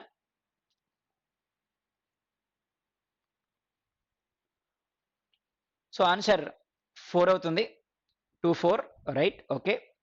తర్వాత ఛత్తీస్గఢ్ అన్నాం 7 అవుతుంది. తర్వాత మధ్యప్రదేశ్ అన్నాం 5 అవుతుంది. So answer is B is the answer. Next, అత్యధిక అక్షరాస్యత కలిగినటువంటి కేంద్రపాలిత ప్రాంతం ఏది? ఏ కేంద్రపాలిత ప్రాంతంలో అత్యధిక అక్షరాస్యత ఉంది? ఆబ్వియస్ గా లక్షద్వీప్స్ అండి. కేవలం 32 చదరపు కిలోమీటర్ల విస్తీర్ణంలో మాత్రమే విస్తరించి ఉంది మనకి లక్షద్వీపులు. కానీ అత్యధిక అక్షరాస్యత కలిగి ఉన్నటువంటి కేంద్రపాలిత ప్రాంతం ఏదంటే మనకి లక్షద్వీప్స్. లక్షద్వీప్స్ దేశంలోనే అత్యధికంగా అక్షరాస్యత కలిగి ఉన్నటువంటి కేంద్రపాలిత ప్రాంతంగా మనం చెప్పొచ్చు. అదేవిధంగా పుదుచ్చేరి విషయానికి వస్తే, ఈ పాండిచ్చేరి దాదాపు మన తమిళనాడు ప్రాంతంతో కలిసే ఉంటుంది ఈ పుదుచ్చేరి అనేటువంటి ప్రాంతం. ఇది దాదాపు మాక్సిమం పోర్చుగీస్ వాళ్ళ ఆధీనంలో ఉన్నటువంటి ప్రాంతం ఈ పాండిచ్చేరి అనేటువంటి ప్రాంతం. అలాగే ఢిల్లీ కనుక చూస్తే మనకి 1911 డిసెంబర్ 12 నుంచి భారతదేశానికి రాజధానిగా మారింది మన ఢిల్లీ. అప్పటి వరకు రాజధాని కోల్కతా ఉండే. కోల్కతా నుంచి ఢిల్లీకి మార్చారు lord Hardinge 2. So lord Hardinge 2 Kolkata నుంచి ఢిల్లీకి మార్చడం జరిగింది మన భారతదేశం యొక్క రాజధాని. ఎందుకంటే ప్రిన్స్ వేల్స్ భారతదేశానికి చూడడానికి వస్తున్నాడో ఈ సందర్భంగా ఇక్కడ పశ్చిమ బెంగాల్లో స్వతంత్ర ఉద్యమం యొక్క తీవ్రత కోల్కతాలో తీవ్రంగా ఉన్నది. సో దీనికోసమే ఢిల్లీకి మార్చడం జరిగింది దీన్ని. మరి ఇక డామన్ అండ్ డయ్యూని జనవరి 26 మరియు జనవరి 26, 2020న దాద్రా నగర్ హవేలీ అండ్ డామన్ అండ్ డయ్యూని రెండింటిని కలిపివేయడం జరిగింది. ఎందుకంటే ఈ రెండు 18 కిలోమీటర్ల డిస్టెన్స్ లోనే ఉన్నాయి. కాబట్టి రెండు ప్రాంతాలు ఒకే దగ్గర ఉన్నప్పుడు వేర్వేరు కేంద్రపాలిత ప్రాంతాలు ఎందుకు అని చెప్పి ఒకటిగా మార్చడం జరిగింది డామన్ అండ్ డయ్యూని. సో ఆన్సర్ ఏమిటంటే లక్షద్వీప్స్ అండి. నెక్స్ట్ ఏమన్నాడంటే, క్రింది వాటిలో భారతదేశం యొక్క స్థలాకృతి పటాలను తయారు చేసేటువంటి సంస్థ ఏది? సో ఇక్కడ జియోగ్రఫికల్ సర్వే ఆఫ్ ఇండియా మన దేశానికి సంబంధించినటువంటి పటాలని తయారు చేస్తూ ఉంది. వీళ్ళ యొక్క ప్రధాన కార్యాలయం ఎక్కడ ఉంది అంటే కోల్కతాలో ఉంది. సర్వే ఆఫ్ ఇండియా కూడా మ్యాప్స్ ని తయారు చేస్తుంది. కానీ సో ఇక్కడ సర్వే ఆఫ్ ఇండియా, భౌగోళిక సర్వే ఆఫ్ ఇండియా యొక్క గైడ్ లైన్స్ తోటి పనిచేస్తుందని చెప్పొచ్చు మనం. మరి ఎక్కడుంది వీళ్ళది అంటే survey of India head quarters Dehradun. అలాగే జియాలజికల్ సర్వే ఆఫ్ ఇండియా అన్నాం. వీళ్ళ యొక్క ప్రధాన కార్యాలయం ఎక్కడుంది అంటే కోల్కతా. సో పురావస్తు ప్రధాన కార్యాలయం యొక్క ప్రధాన కార్యాలయం ఎక్కడుంది అంటే న్యూఢిల్లీలో ఇవ్వడం జరిగింది పురావస్తు సర్వే యొక్క ప్రధాన కార్యాలయం. సో ఇది మనకి నెక్స్ట్ క్వశ్చన్ ఆన్సర్ ఏంటి అంటే ఏ ఇస్ ద ఆన్సర్, భౌగోళిక survey of India is the answer అవుతుంది. పోతే నెక్స్ట్ క్వశ్చన్,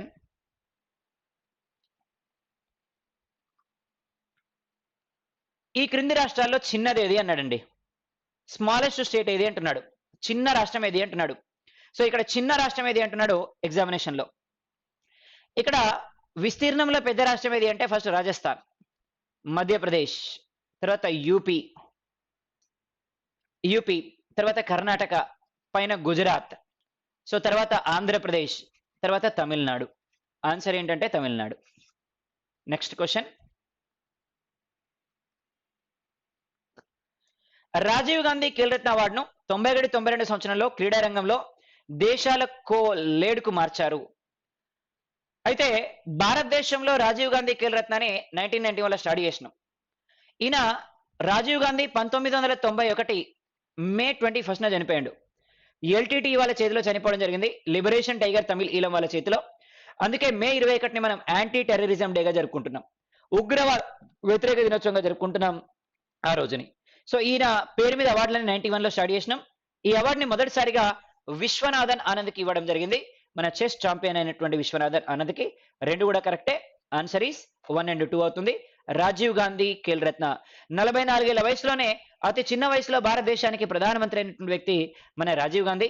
భారతదేశంలో టెక్నాలజీని ప్రవేశపెట్టినటువంటి ప్రధానమంత్రి ఎవరంటే రాజీవ్ గాంధీ. అలాగే ఇందిరా ఆవాస్ యోజన కార్యక్రమాన్ని ప్రారంభించినటువంటి వ్యక్తి ఎవరు అంటే రాజీవ్ గాంధీ. మరి ఈ రాజీవ్ గాంధీ మనకి 1991 మే 21న చనిపోవడం జరిగింది. ఆయన చనిపోయినటువంటి రోజునే ఉగ్రవాద వ్యతిరేక దినోత్సవంగా జరుపుకుంటున్నాం. సో ఆన్సర్ ఏమవుతుందంటే ఇక్కడ 1 and 2 is the answer. Next question, Jnanpith అవార్డుని ఎన్ని భాషల్లో ఇస్తారు అంటున్నారు. ఇవ భారతదేశంలోనే సాహిత్యంలో ఇచ్చేటువంటి అత్యున్నత బహుమతి ఏది అంటే జ్ఞానపీఠ అవార్డు. మరి జ్ఞానపీఠ అవార్డుని ఎన్ని భాషల్లో ఇస్తారు భారతదేశంలో అధికార భాషలు ఏవైతే గుర్తించబడ్డాయో ఆ 22 భాషల్లో కూడా ఇవ్వడం జరుగుతుంది. 22 అధికార భాషలు ఉన్నాయి భారతదేశంలోని రాజ్యాంగంలోని 17వ షెడ్యూల్ 17వ భాగం 8వ షెడ్యూల్ అధికార భాషల గురించి తెలియజేస్తుంది. భారతదేశం యొక్క అధికార భాష ఏది అంటే హిందీ మన అధికార భాష అండి. మరి హిందీ గురించి ఎక్కడ కూడా రాజ్యాంగంలో చెప్పలేదు మన అధికార భాష అని. కానీ రాజ్యాంగం రాసినటువంటి పెద్దలంతా కలిసి ఎక్కువ మంది మాట్లాడే భాష హిందీ కాబట్టి హిందీ మన అధికార భాష అని చెప్పడం జరిగింది.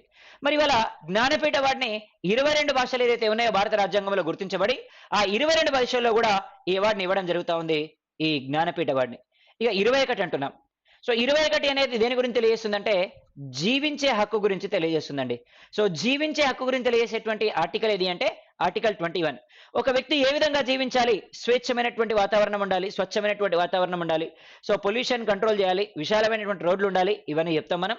అలాగే 2002 సంవత్సరంలో 86వ రాజ్యాంగ సవరణ ద్వారా ఫ్రీ అండ్ కంపల్సరీ ఎడ్యుకేషన్ నిర్బంధ విద్యా విధానాన్ని భారతదేశంలో ప్రవేశపెట్టినాం. 2009 ఏప్రిల్ 1 నుంచి ఇది అమల్లోకి రావడం జరిగింది. సో ఈ రోజు మనకి 2002లో చట్టమైంది 86వ రాజ్యాంగ సవరణ ద్వారా 21A చేర్చిన మనం so free and compulsory education ఉచిత నిర్బంధ విద్యని ఇందులో చేర్చడం జరిగింది. అలాగే 23 పీడనాన్ని నిరోధించే హక్కు ఉంటున్నాం. ఏంటి మరి పీడనాన్ని నిరోధించే హక్కు అంటే ఇక్కడ ఏ విధమైనటువంటి వెట్టి చాకిరీ కూడా చేయించుకోవద్దు ఎవరితోటి, అట్లాంటిది 23లో చెప్తాం. పోతే 25 మతానికి సంబంధించి ఎవరైనా ఒక వ్యక్తి ఏ మతాన్ని స్వీకరించవచ్చు అని గురించి తెలియజేస్తుంది మనకి. So answer is B 22. Padma Vibhushan భారతదేశపు 2వ అత్యున్నత సివిలియన్ అవార్డు అన్నారు. భారతదేశంలో అత్యున్నత బహుమతి అంటే భారతరత్న 1954లో స్టార్ట్ చేశారు.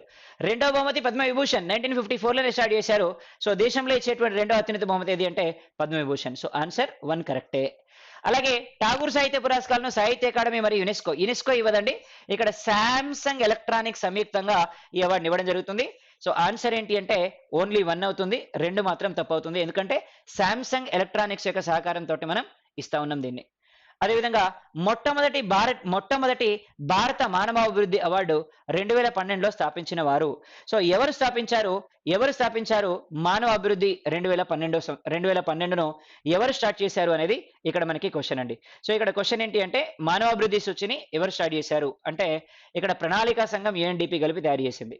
అంటే క్లియర్ గా చెప్పాలంటే ఇక్కడ 1991 సంవత్సరంలో మొదటిసారిగా UNDP మనకి మానవ అభివృద్ధి సూచిని హ్యూమన్ డెవలప్మెంట్ ఇండెక్స్ ని తయారు చేయడం జరిగింది.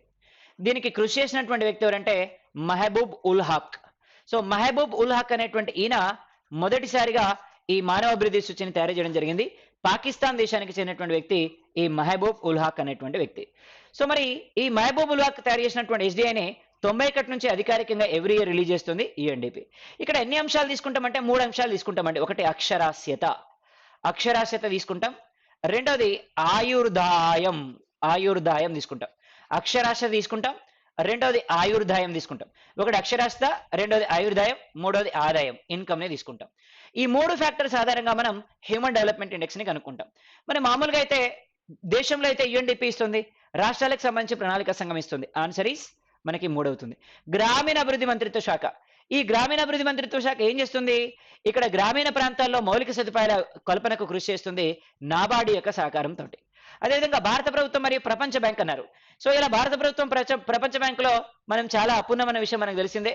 మరి సామాజిక న్యాయ మంత్రిత్వ శాఖ అన్నాం. భారతదేశంలో సామాజిక న్యాయాన్ని అభివృద్ధి చేయడం కోసం స్టార్ట్ చేసినటువంటి వ్యవస్థ అనేది సామాజిక న్యాయ మంత్రిత్వ శాఖ. దేశంలో మొదటి న్యాయమంత్రిగా పనిచేసినటువంటి వ్యక్తి ఎవరంటే డాక్టర్ బిఆర్ అంబేద్కర్ సార్ పనిచేశారండి న్యాయమంత్రిగా. సో ఆన్సర్ ఏమవుతుందంటే ఓన్లీ 3 అవుతుందండి, 3 మాత్రమే అవుతుంది ఆన్సర్. సో ఇది 89th క్వశ్చన్ మనకి ఓవరాల్ గా. అలాగే నెక్స్ట్ క్వశ్చన్ ఏమనంటే నోబెల్ బహుమతి కొన్నిసార్లు సంబంధిత రంగాల్లో అత్యుత్తమ వ్యక్తులకు ఇవ్వబడుతుంది. సో ఇక్కడ కొన్ని రంగాల్లో అంటే సంబంధిత రంగాల్లో అంటే ఏ రంగాల్లో ఇస్తాం మనం? మొదట్లో 1901 సంవత్సరంలో మనం నోబెల్ బహుమతిని స్టార్ట్ చేసినాం. ఆల్ఫ్రెడ్ నోబెల్ జ్ఞాపకార్థం డిసెంబర్ 10న ఆయన వర్ధంతి సందర్భంగా బహుకరిస్తాం మనం ఈ అవార్డుని. సో ఈయన డైనమైట్ ని సృష్టించినటువంటి వ్యక్తి మనకి ఆల్ఫ్రెడ్ నోబెల్. ఆయన జ్ఞాపకార్థం ఈ అవార్డుని స్టార్ట్ చేయడం జరిగింది. మరి నోబెల్ బహుమతి మొదట్లో దేంట్లో ఇచ్చేవాళ్ళు అంటే ఫిజిక్స్ లో ఇచ్చేవాళ్ళు, కెమిస్ట్రీలో ఇచ్చేవాళ్ళు, మెడిసిన్ లో ఇచ్చేవారు, లిటరసీలో ఇచ్చేవారు, పీస్ లో ఇచ్చేవాళ్ళు, ఇలా 5 రంగాల్లో మొదట్లో ఇచ్చేవాళ్ళు. తర్వాత 1969 సంవత్సరంలో నోబెల్ని అర్థశాస్త్రంలో కూడా ఇవ్వడం మొదలుపెట్టారు. అంటే మొత్తం మీద ఎన్ని రంగాల్లో ఇస్తున్నారు? 6 రంగాల్లో ఇస్తున్నారు నోబెల్ బహుమతి. అలాగే ఫిజిక్స్, కెమిస్ట్రీ, ఫిజియాలజీ లేదా మెడిసిన్, లిటరేచర్ అండ్ పీస్‌లో నోబెల్ బహుమతులు మొదట 1901లో లభించాయి. యెస్ ఆబ్వియస్లీ 1901లోనే మొదటిసారిగా ప్రారంభించడం జరిగింది మనం వీటిని. ఇక్కడ మనకి 2 మాత్రమే ఆన్సర్ అని చెప్పొచ్చు. ఎందుకంటే కొన్నిసార్లు సంబంధిత రంగాల్లో అత్యుత్తమ వ్యక్తులంటే ఏ రంగమైనా ఉండొచ్చు. కానీ అన్నిట్లో ఇయ్యరు గదా! కేవలం 6 రంగాలనే మాత్రం ఇస్తారు గదా! అందుకని ఏమంటున్నాం మనం అంటే 2 ఈస్ ద ఆన్సర్ అంటున్నాం. ఓన్లీ 2 ఈస్ ద ఆన్సర్ అంటున్నాం మనం ఓవరాల్‌గా ఇక్కడ. రైట్. నెక్స్ట్ క్వెషన్ ఏమన్నామంటే బాల్య వివాహ ఈ క్రింది చట్టాలను వారు అమలు చేసిన క్రమంలో అమర్చండి అంటున్నారు. క్రింద ఇచ్చినటువంటి కోడ్లను ఉపయోగించి బాల్య వివాహ నిరోధక చట్టం చైల్డ్ మ్యారేజెస్ యాక్ట్‌ని మనం 2006 సంవత్సరంలో తీసుకురావడం జరిగింది. 18 సంవత్సరాల లోపు ఉన్నటువంటి బాలికలకు ఎవరైనా వివాహం చేస్తే చట్టరీత్యా నేరం అని చెప్పి చెప్తా ఉన్నాం. అదేవిధంగా గర్భధారణ చట్టం యొక్క వైద్య ముగింపు అంటున్నాం. 1971లో చేసినామండి ఈ చట్టాన్ని. ఎవరైనా ప్రెగ్నెన్సీ వచ్చినప్పుడు కడుపులో ఉన్నది ఆడనా లేదా మగ అనేది తెలుసుకోవడం అనేది నేరం అండి. తెలుసుకున్న వారు శిక్షించబడతారు. తెలిపినటువంటి వాళ్ళు కూడా శిక్షించబడతారు దీని ప్రకారం. అదేవిధంగా హిందూ వివాహ చట్టం 1955లో తీసుకురావడం జరిగింది. ఒక వ్యక్తి హిందూ వివాహ చట్టం ప్రకారం ఒకరికంటే ఎక్కువ మందిని వివాహం చేసుకోవడానికి లేదు. కేవలం ఒక్కరిని మాత్రమే వివాహం చేసుకోవాలి ఈ చట్టం ప్రకారం. అదేవిధంగా వరకట్న నిషేధ చట్టం అంటున్నాం. సో ఈ వరకట్న నిషేధ చట్టం అనేది మనకి 1961లో రావడం జరిగింది. ఈ వరకట్న నిషేధ చట్టం అనేది 1961లో ఇంట్రడ్యూస్ చేశారు. సో ఇప్పుడు మనం గనక ఆర్డర్‌లో గనక చూస్తే ఇక్కడ ఆర్డర్‌లో గనక చూస్తే ఫస్ట్ వన్ ఏమన్నామంటే ఈ బాల్య వివాహ నిరోధక చట్టం. సో ఫస్ట్ మనకి హిందూ వివాహ చట్టం ఉంటది. 2 ఉంటది. హిందూ వివాహ చట్టం ఉంటది. ఫస్ట్ వన్ ఉంటది. అదేవిధంగా తర్వాత వచ్చినటువంటి చట్టం ఏది అంటే 1961లో వచ్చినటువంటి చట్టం డౌరీ నిషేధ చట్టం అండి. రెండోది 4 ఉంటది. ఆ తర్వాత వచ్చినటువంటి చట్టం 1971 గర్భ నిరోధన చట్టము 3 అదేవిధంగా తర్వాత 1 అంటే ఆన్సర్ 2, 4, 3, 1 అవుతుంది ఆన్సర్. సో ఆన్సర్ ఈస్ ఏ అని చెప్పుకోవచ్చు మనం. ఇక్కడ ఆప్షన్స్ లేవు పెట్టుకోండి ఆప్షన్స్. ఇకపోతే నెక్స్ట్ క్వశ్చన్.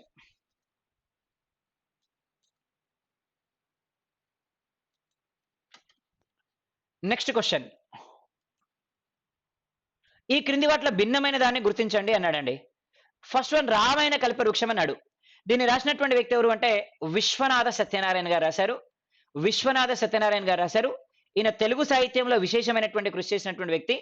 జ్ఞానపీఠ అవార్డు కూడా పొందినటువంటి వ్యక్తి ఈ విశ్వనాథ సత్యనారాయణ. అదేవిధంగా విశ్వరంభర అనేటువంటి బుక్‌ని సి నారాయణ రెడ్డి గారు రాశారు. ఈయన కూడా తెలుగు సాహిత్యంలో విశేషమైనటువంటి కృషి చేసినటువంటి వ్యక్తి. ఈయన కూడా జ్ఞానపీఠ అవార్డుని పొందినటువంటి వ్యక్తి. అదేవిధంగా పాకుడ్రాళ్ళని రావూరి భరద్వాజ రాశారు. ఈయన విశేషమైనటువంటి కృషి చేశారు తెలుగు సాహిత్యానికి గాను. తెలుగు సాహిత్యానికి విశేషమైనటువంటి కృషి చేసినటువంటి వ్యక్తి పాకుడ్రాలు. ఈయన కూడా జ్ఞానపీఠ అవార్డు వచ్చింది. అదేవిధంగా గొప్ప డీరీజ్మెంట్ అనేటువంటి బుక్‌ని మనకి అమితావ్ ఘోష్ రాయడం జరిగింది. ఈయన కూడా జ్ఞానపీఠ అవార్డు వచ్చింది. కానీ ఈయన ఇంగ్లీషు సాహిత్యంలో విశేషంగా కృషి చేసినటువంటి వ్యక్తి. వీళ్ళు ముగ్గురేమో తెలుగు సాహిత్యంలో కృషి చేశారు. ఈయన మాత్రం ఇంగ్లీష్ సాహిత్యంలో కృషి చేశారు. Answer is D. సో ఇవి మనకి ఓవరాల్‌గా క్వెషన్స్. సో ఇవి ఓవరాల్‌గా మనకి ఈ గ్రాండ్ టెస్ట్ 11కి సంబంధించి. Thank you very much. Welcome to IAC online classes. ఈ వీడియోలో grand test paper 11 physics and chemistry bits explanation చూద్దాం. Question number 93. ఒక ఖగోళ ప్రమాణం డాష్ మధ్య సగటు దూరం. ఖగోళ ప్రమాణాన్ని ఏమంటారంటే ఆస్ట్రోనాటికల్ యూనిట్గా చెప్తారు, ఏయుగా చెప్తారు. ఈ ఏయు అనేటువంటిది గ్రహాల మధ్య ఉండేటువంటి దూరాన్ని కొలవడానికి తీసుకున్నటువంటి ఒక ప్రామాణికం అన్నమాట. ఓకే, సో దేన్ని ఆధారంగా తీసుకున్నారు అంటే భూమి మరియు సూర్యుడి ఆధారంగా తీసుకున్నారు. సూర్యుడు. ఈ భూమికి సూర్యుడికి మధ్యలో దూరం అనేటువంటిది సుమారు 150 మిలియన్ కిలోమీటర్లు అనేటువంటిది ఉంటుంది. మిలియన్ కిలోమీటర్లు. సో దీన్ని ఏమన్నారంటే 1 ఆస్ట్రోనాటికల్ యూనిట్, ఒక ఖగోళ ప్రమాణంగా చెప్పారు. ఒక ఖగోళ ప్రమాణంగా తీసుకుంటారు. ఓకే, అదే సూర్యుడి నుంచి అంగారకుడు కనుక తీసుకున్నాం అనుకోండి, అంగారకుడు. సో వీళ్ళిద్దరికి మధ్య ఉండేటువంటి దూరాన్ని సుమారు 1.52 ఆస్ట్రోనాటికల్ యూనిట్గా చెప్తారు. సో ఆస్ట్రోనాటికల్ యూనిట్ అనేది దేని నుంచి జనరేట్ అయిందంటే భూమి సూర్యుడు ఈ రెండింటి మధ్య ఉండేటువంటి దూరాన్ని ఒక ఖగోళ ప్రమాణంగా తీసుకుంటున్నారు. ఇక్కడ ఆప్షన్ 93కి ఆప్షన్ ఏంటంటే ఆప్షన్ ఏ అనేది తీసుకుంటాం. Right, next question number 94. Planck స్థిరాంకం యొక్క ప్రమాణాలు ఏంటి? ప్లాంక్ స్థిరాంకం. సో ఈ ప్లాంక్ స్థిరాంకాన్ని హెచ్ అనేటువంటి దాంతో సూచిస్తారు. సో, జనరల్‌గా E is equal to h nu అనేటువంటి ఒక రిలేషన్ అనేది ఉంటుంది మనకి. E is equal to h nu. So, ఇక్కడ E అంటే శక్తి అనేటువంటిది చెప్తాం. హెచ్ అంటే ప్లాంక్ స్థిరాంకం అనమాట. న్యూ అంటేనేమో C/లాంబ్డా అంటారు. అంటే కాంతి వేగం బై కాంతి యొక్క తరంగ దైర్ఘ్యం అనేటువంటిదిగా తీసుకుంటాం. సో, ఒక బ్లాక్ బాడీ, ఒక నల్లటి వస్తువుని, ఒక కృష్ణ పదార్థం గాని, ఇలాంటి నల్లటి వస్తువుల్ని గనక తీసుకున్నప్పుడు, ఇవి ఏం చేస్తాయి? శక్తిని శోషిస్తాయి. ఎప్పటి వరకు శోషిస్తాయి? ఈ బాడీ అంతా కూడా వేడెక్కేంత వరకు కూడా, ఈ నల్లటి పదార్థం అనేటువంటిది శక్తిని శోషిస్తానే ఉంటుంది. సో, తర్వాత ఇది శక్తిని ఉద్గారం చేయడం జరుగుతుందనమాట. ఓకే. ఈ విశ్వంలో అత్యధికంగా శక్తిని శోషించి, ఉద్గారం చేసేటువంటి వాటిల్లో ఈ నల్లటి వస్తువులు, కృష్ణ పదార్థాలనేటువంటిది ముందుంటాయి. వీటిని ఏమంటారు అంటే బ్లాక్ బాడీస్ అని కూడా అంటారు.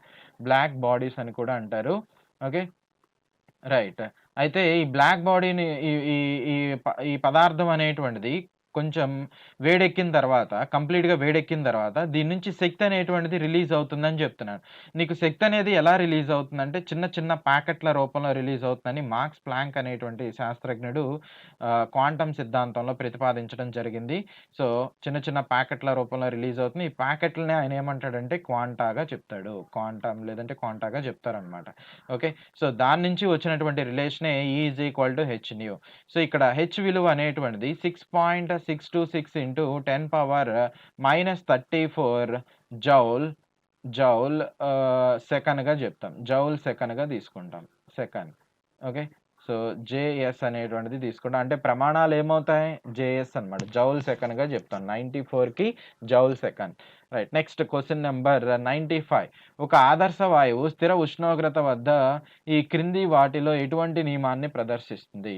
ఆదర్శ వాయువు అంటే ఏంటి ముందుగా? ఆదర్శ వాయువు అంటే సో, ఇప్పుడు మనకి వాతావరణంలో ఉండేటువంటి వాయువుల్ని ఇది మన భూమి అనుకుంటే, ఇది మన భూభాగం అనుకుంటే, ఈ పైన ఉండేటువంటి వాయువుల్ని ఏమంటారు అంటే నిజ వాయువులు అంటారు. నిజ వాయువులు. రియల్ గ్యాసెస్ అంటారనమాట. ఈ నిజ వాయువులు ఒకదానితో ఒకటి ఢీకొన్నప్పుడు ఈ రెండిటి మధ్య స్థితిస్థాపకత అనేటువంటిది అంత ఎక్కువగా ఉండదనమాట. అంటే ఇవి సరిగ్గా ఢీకొనవు. ఎక్కువ భాగం ఢీకొనవు. ఇప్పుడు ఇదిగోండి ఇక్కడి నుంచి ఇక్కడి వరకే ఏదో కొంచెం భాగం మాత్రమే ఢీకొంటా ఉంటాయి. అలా కాకుండా ఎక్కువ భాగం గనక ఢీకొంటే నీకు చర్యలో తొందరగా పాల్గొని ఇది ఏ అనేటువంటిది, ఇది బి అనేటువంటి మాలిక్యూల్స్ అణువులు ఒకదానితో ఒకటి కలిసి ఏబి అనేటువంటి దాన్ని ఏర్పరచాలనుకోండి. ఎప్పుడు ఏర్పరుస్తాయి? ఈ రెండిటి మధ్యన ఒక మంచి కొలిజన్ అనేటువంటిది అంటే ఢీకొనటం అనేది సరిగ్గా జరిగినప్పుడు మాత్రమే ఏబి అనేటువంటిది ఫార్మ్ అవుతుంది. అయితే ఈ ఢీకొనడం అనేది నిజ వాయువుల మధ్యన చాలా తక్కువగా ఉంటుంది. ఒకవేళ ఎక్కువగా గనక ఉంటే ఏదన్నా ఒక వాయువులో ఉన్నటువంటి కణాలు ఎక్కువ మొత్తంలో ఢీకొంటే రైట్. సో, అలా ఢీకొనేది ఉండదు. రియల్‌గా ఉండదు. ఒకవేళ ఉంటే 100% పర్ఫెక్ట్‌గా ఏదైనా ఒక గ్యాస్ గనక ఉంటే దాన్నే ఏమంటారు అంటే ఆదర్శ వాయువు అంటారు. అంటే ఇది రియల్‌గా ఉంటుందా నేచర్‌లో? ఉండదు. ఇది కంప్లీట్‌గా మన ఊహాజనితంగా ఏర్పడినటువంటిదనమాట. ఇప్పుడు ఒక వ్యక్తి అనేటువంటి వాడున్నాడు. సో, వీడిలో మంచి లక్షణాలుంటాయి, చెడు లక్షణాలుంటాయి. ఇప్పుడు అలా గాకుండా వీడు మిస్టర్ పర్ఫెక్ట్‌గా ఉండాలి అని అనుకున్నాం అనుకోండి. అంటే 100% క్లిస్టర్ క్లియర్‌గా ఉండాలి అనుకుంటే వీళ్ళలో సాధ్యమవుతుందా? ఏ పర్సన్ కూడా 100% పర్ఫెక్ట్‌గా ఉండడు. ఒకవేళ ఉంటే రాముడులాగా ఉండాలి ఇలా అని అంటా ఉంటాం. సో, అలాంటి 100% క్లియర్‌గా ఉండేటువంటి వాటిని ఉండవు అవి రియల్‌గా. బట్ ఒకవేళ ఉంటే అలాంటి వాళ్ళనే ఏమంటారంటే ఆదర్శ వాయువులనో, లేదంటే మిస్టర్ పర్ఫెక్ట్ అనో, మనుషుల్లో తీసుకుంటే మిస్టర్ పర్ఫెక్ట్ అనో, ఈ వాయువుల్లో తీసుకుంటే ఆదర్శ వాయువులుగా చెప్తారు. ఓకే. సో, వీటి మధ్య కొలిషన్ అనేది ఆదర్శ వాయువుల్లో చాలా ఎక్కువగా ఉంటుంది. నిజ వాయువులతో కంపేర్ చేస్తే. మరియు 2 అణువుల మధ్య ఆకర్షణ శక్తి అనేటువంటిది కూడా తక్కువగా ఉంటుంది ఆదర్శ వాయువులకి. ఓకే. సో, ఇక్కడ ఏమడుగుతున్నా ఇప్పుడు ఆదర్శ వాయువు అంటే మీనింగ్ అది. ఇప్పుడు దీని గురించి చూద్దాం క్వెషన్‌లో. ఈ క్రింది వానిలో ఏ నియమాన్ని పాటిస్తుంది? అది కూడా ఎక్కడ? స్థిర ఉష్ణోగ్రత వద్ద.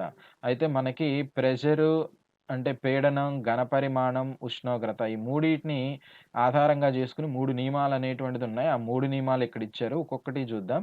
సో, స్థిర ఉష్ణోగ్రత వద్ద ప్రెషరు నెక్స్ట్ వాల్యూమ్ అంటే పీడనము, ఘనపరిమాణం ఒకదానికొకటి విలోమానుపాతంలో ఉంటాయి. ఈ నియమాన్ని ఏమంటారంటే బాయిల్ నియమంగా చెప్తారు. బాయిల్ నియమం. తర్వాత రెండోది ఆహ్, స్థిర చార్లెస్ నియమం ఇది. చార్లెస్ నియమం. ఈ చార్లెస్ నియమం అనేది తీసుకుంటే స్థిర స్థిర పీడనం వద్ద ఘనపరిమాణము, ఉష్ణోగ్రత రెండూ కూడా అనులోమానుపాతంలో ఉంటాయి. మరి ఆప్షన్ సి చూడండి. గే-లూసాక్ నియమం అనేది దీనిలో స్థిర ఘనపరిమాణం వద్ద పీడనము, ఉష్ణోగ్రత రెండూ కూడా ఒకదానికొకటి అనులోమానుపాతంలో ఉంటాయి. అయితే వాడేమడిగాడు? స్థిర ఉష్ణోగ్రత వద్ద అంటున్నాడు కాబట్టి ఇక్కడ ఉన్నటువంటి వాటిలో ఏది సెట్ అవుతుందంటే స్థిర ఉష్ణోగ్రత వద్ద అంటే ఆప్షన్ ఏ అనేటువంటిది సెట్ అవుతుంది. దాన్నే బాయిల్ నియమంగా చెప్తారు. ఓకే. 95కి ఆన్సర్ ఏ అన్నమాట. బాయిల్ నియమం. నెక్స్ట్ 96 ఈ క్రింది స్టేట్మెంట్‌లను పరిశీలించి సరైన కోడ్‌ని ఎంచుకోండి. సో, ధృవీకృత పెట్రోలియం యొక్క ప్రధాన భాగం మీథేన్ అంటున్నాడు. అంటే ద్రవీకృత పెట్రోలియం అంటే ఎల్‌పీజీ అన్నమాట. ఎల్‌పీజీ లిక్విడ్ పెట్రోలియం గ్యాస్‌ని ద్రవీకృత పెట్రోలియం వాయువుగా తీసుకుంటారు. సో, దీనిలో ఎక్కువ మొత్తంలో ఏముంటుంది? బ్యూటేన్ అనేటువంటిది ఉంటుంది. బ్యూటేన్.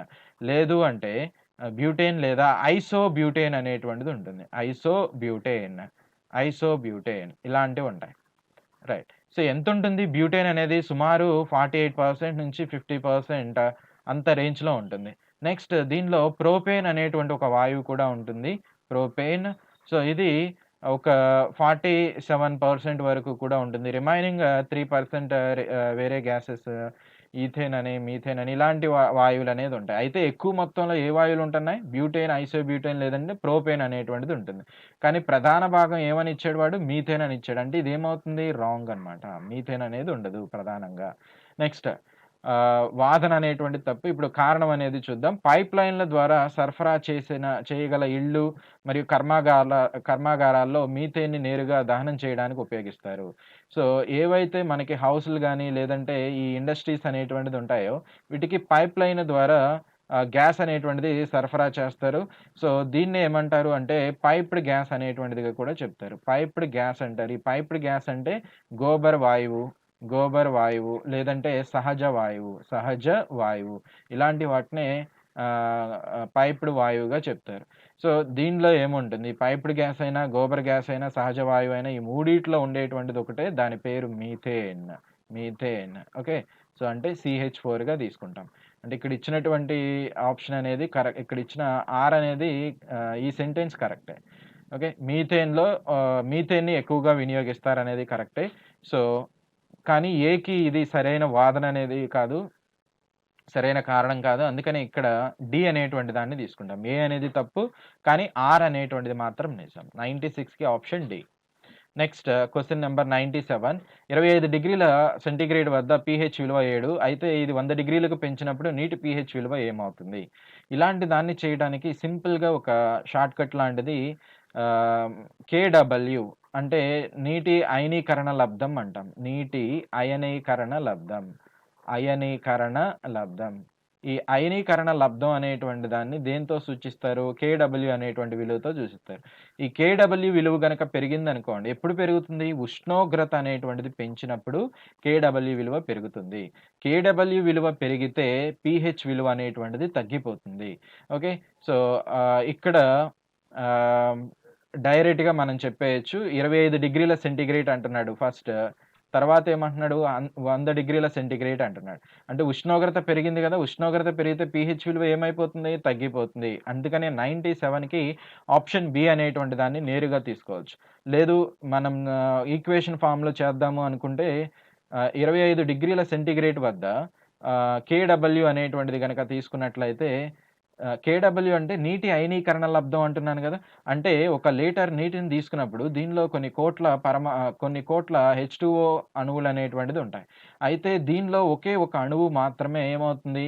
H+ గాను, OH- గాను విడిపోతుందనమాట. ఓకే. సో, 25 డిగ్రీస్ దగ్గర KW ఈజ్ ఈక్వల్ టు ఏంటి?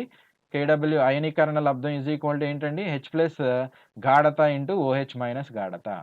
ఓకే. సో, దీనికి లాగరిథం అనేటువంటి దాన్ని అప్లై చేయండి. -log KW is equal to -log H+ concentration into -log OH- concentration. Okay. So, ఇక్కడ -log ఆఫ్ H+ కాన్సంట్రేషన్ అంటే దానికి pHగా రాస్తాం. ఓకే. సో, ఈ మొత్తాన్ని ఎలా తీసుకుంటామంటే పీగా తీసుకొని ఈ లోపల ఏదైతే ఉందో దాన్ని హెచ్‌గా రాసేస్తారు. అది మైనస్‌తో ఉన్నప్పుడు ఇలా రాస్తారనమాట. ఓకే. అయితే ఇక్కడ చూడండి కేడబ్ల్యూ వాల్యూ అనేటువంటిది 25 డిగ్రీ సెంటిగ్రేడ్ దగ్గర 1 ఇంటూ 10⁻−14గా ఉంటుంది. ఓకే. ఇవి స్టాండర్డ్ వాల్యూస్. మనకు ఒకవేళ ప్రాబ్లమ్‌లో ఇలాంటి వాటిని కూడా ఇచ్చి చేయమంటే అడుగుతారు. కానీ మనకిచ్చే టైం చాలా తక్కువ ఉంటుంది కాబట్టి ఎన్‌టీపీసీలో ఈ డైరెక్ట్ రిలేషన్‌ని మీరు ఫాలో అవ్వండి.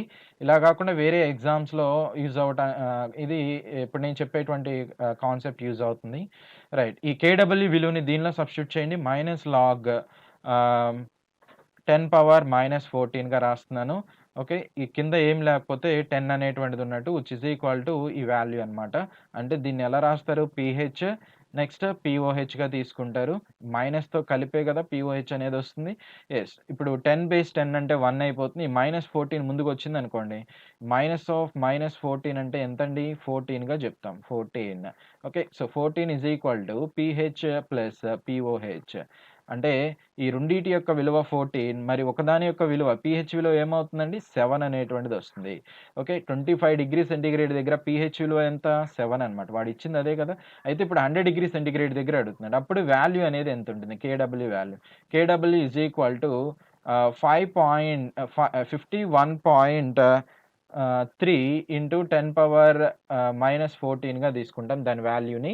సో, ఇది స్టాండర్డ్ వాల్యూ. దీన్ని ఈ ఈక్వేషన్‌లో సబ్స్టిట్యూట్ చేయండి. సో, -లాగ్ కేడబ్ల్యూ అంటే 51.3 into 10⁻−14 which is equal to -log of H plus concentration into -log of OH minus concentration. Okay. Right. So, ఈ రెండిటికి ఎలా రాయొచ్చని చెప్పాను? పీహెచ్ దీన్నేమో పీఓహెచ్‌గా తీసుకుంటారు. అంటే ఫైనల్‌గా ఇలా వచ్చేస్తుంది. సో, ఇది లాగ్ ఏబీగా ఉంది. దీన్ని ఇలా రాస్తాం. లాగ్ ఏ ప్లస్ లాగ్ బీగా తీసుకుంటాం. సో, ఈ వాల్యూ అనేది ఎంతొస్తుందో చూడండి. -లాగ్ 10/10 -14 సో, -లాగ్ 51.3 అనేటువంటిది వస్తుంది. ఓకే. సో, 10/10 అంటే 1 కదా! ఈ -14 ముందుకొస్తే ఏమవుతుందండి? 14 అనేది వస్తుంది. -లాగ్ 51.3 అంటే 1.710 అనేటువంటిది వస్తుంది. Approximate value. So, which is equal to ఎంతండి? PH plus pOH. సో, దీన్ని కాలిక్యులేట్ చేశారనుకోండి 12.284 అనేటువంటిది వస్తుంది. 12.284 ఈ రెండిటి యొక్క వాల్యూ 12.284 మరి ఒకదాని పీహెచ్ వాల్యూ కావాలంటే ఎంత? బై 2 అనేది చేశారనుకోండి. అంటే 6.14 అనేది అప్రాక్సిమేట్‌లీ వస్తుంది. సో, అంటే నీకు 25 డిగ్రీ సెంటిగ్రేడ్ దగ్గర వచ్చేసరికి పీహెచ్ వాల్యూ ఎంత? 7. మరి 100 డిగ్రీ సెంటిగ్రేడ్ దగ్గర పీహెచ్ వాల్యూ అనేటువంటిది ఎంతొచ్చింది?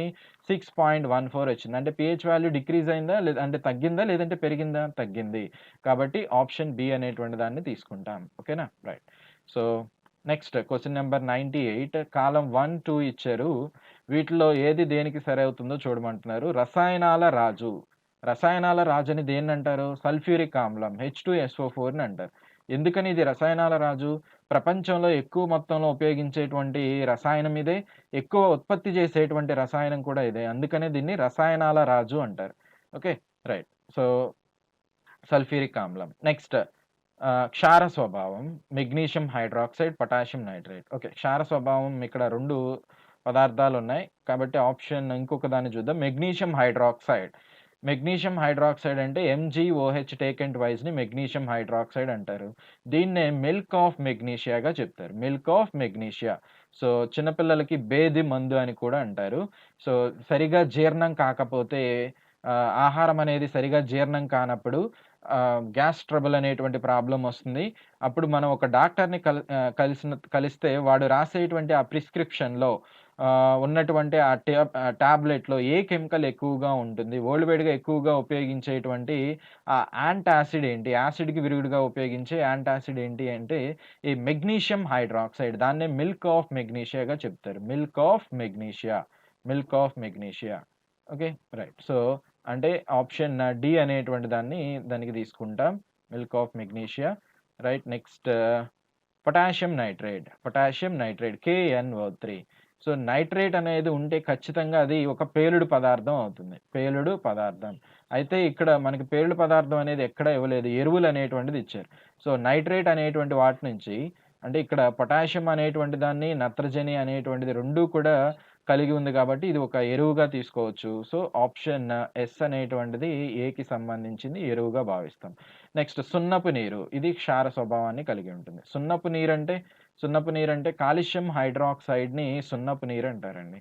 దీనికి క్షార స్వభావం అనేటువంటిది ఉంటుంది, క్షార స్వభావం. మనకి అర్హీనియస్ సిద్ధాంతం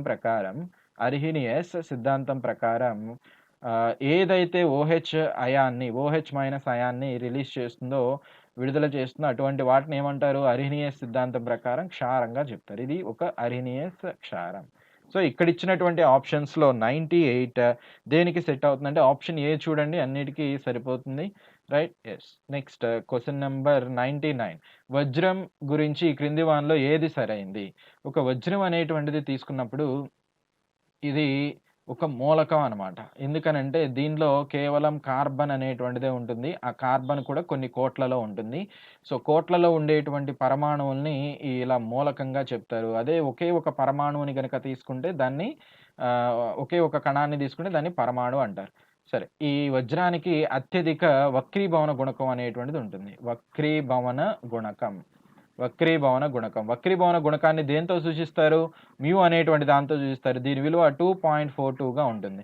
ఇప్పటి వరకు ఉన్నటువంటి మెటీరియల్స్ అన్నిటిలో అత్యధిక వక్రీభవన గుణకం కలిగినది ఈ వజ్రంగా తీసుకుంటాం అనమాట. సో ఇది చాలా కఠినంగా ఉంటుంది. ఇలా కఠినంగా ఉండటం వలన ఎందుకు కఠినంగా ఉంటుందంటే దీనిలో సింగిల్ బాండ్ సి అంటే సంయోజనీయ బంధాలు అనేటువంటిది ఉంటాయి. ఈ బంధాలు ఉండటం వల్ల కఠినంగా ఉంటుంది. అందుకనే దీన్ని రాళ్ళని లేదంటే గ్లాసు ఇలాంటి వాటిని కొయ్యడానికి, కత్తిరించడానికి వినియోగిస్తూ ఉంటారు. వజ్రాలను కొయ్యడానికి కూడా ఈ డైమండ్ అనేటువంటి దాన్నే వినియోగిస్తారు. తర్వాత దీనిలో సంకరీకరణం అనేటువంటిది sp3గా ఉంటుంది. sp3గా ఉండటం వలన ఇది విద్యుత్ బంధకం లాగా పనిచేస్తుంది. విద్యుత్ బంధకం అంటే విద్యుత్ అనేది దీని గుండా ప్రయాణం చేయదు. ఓకేనా? రైట్. సో ఒకసారి ఇచ్చినటువంటి అంశాలను చూడండి. ఆప్షన్ ఏ అనేది ఏమిచ్చారు?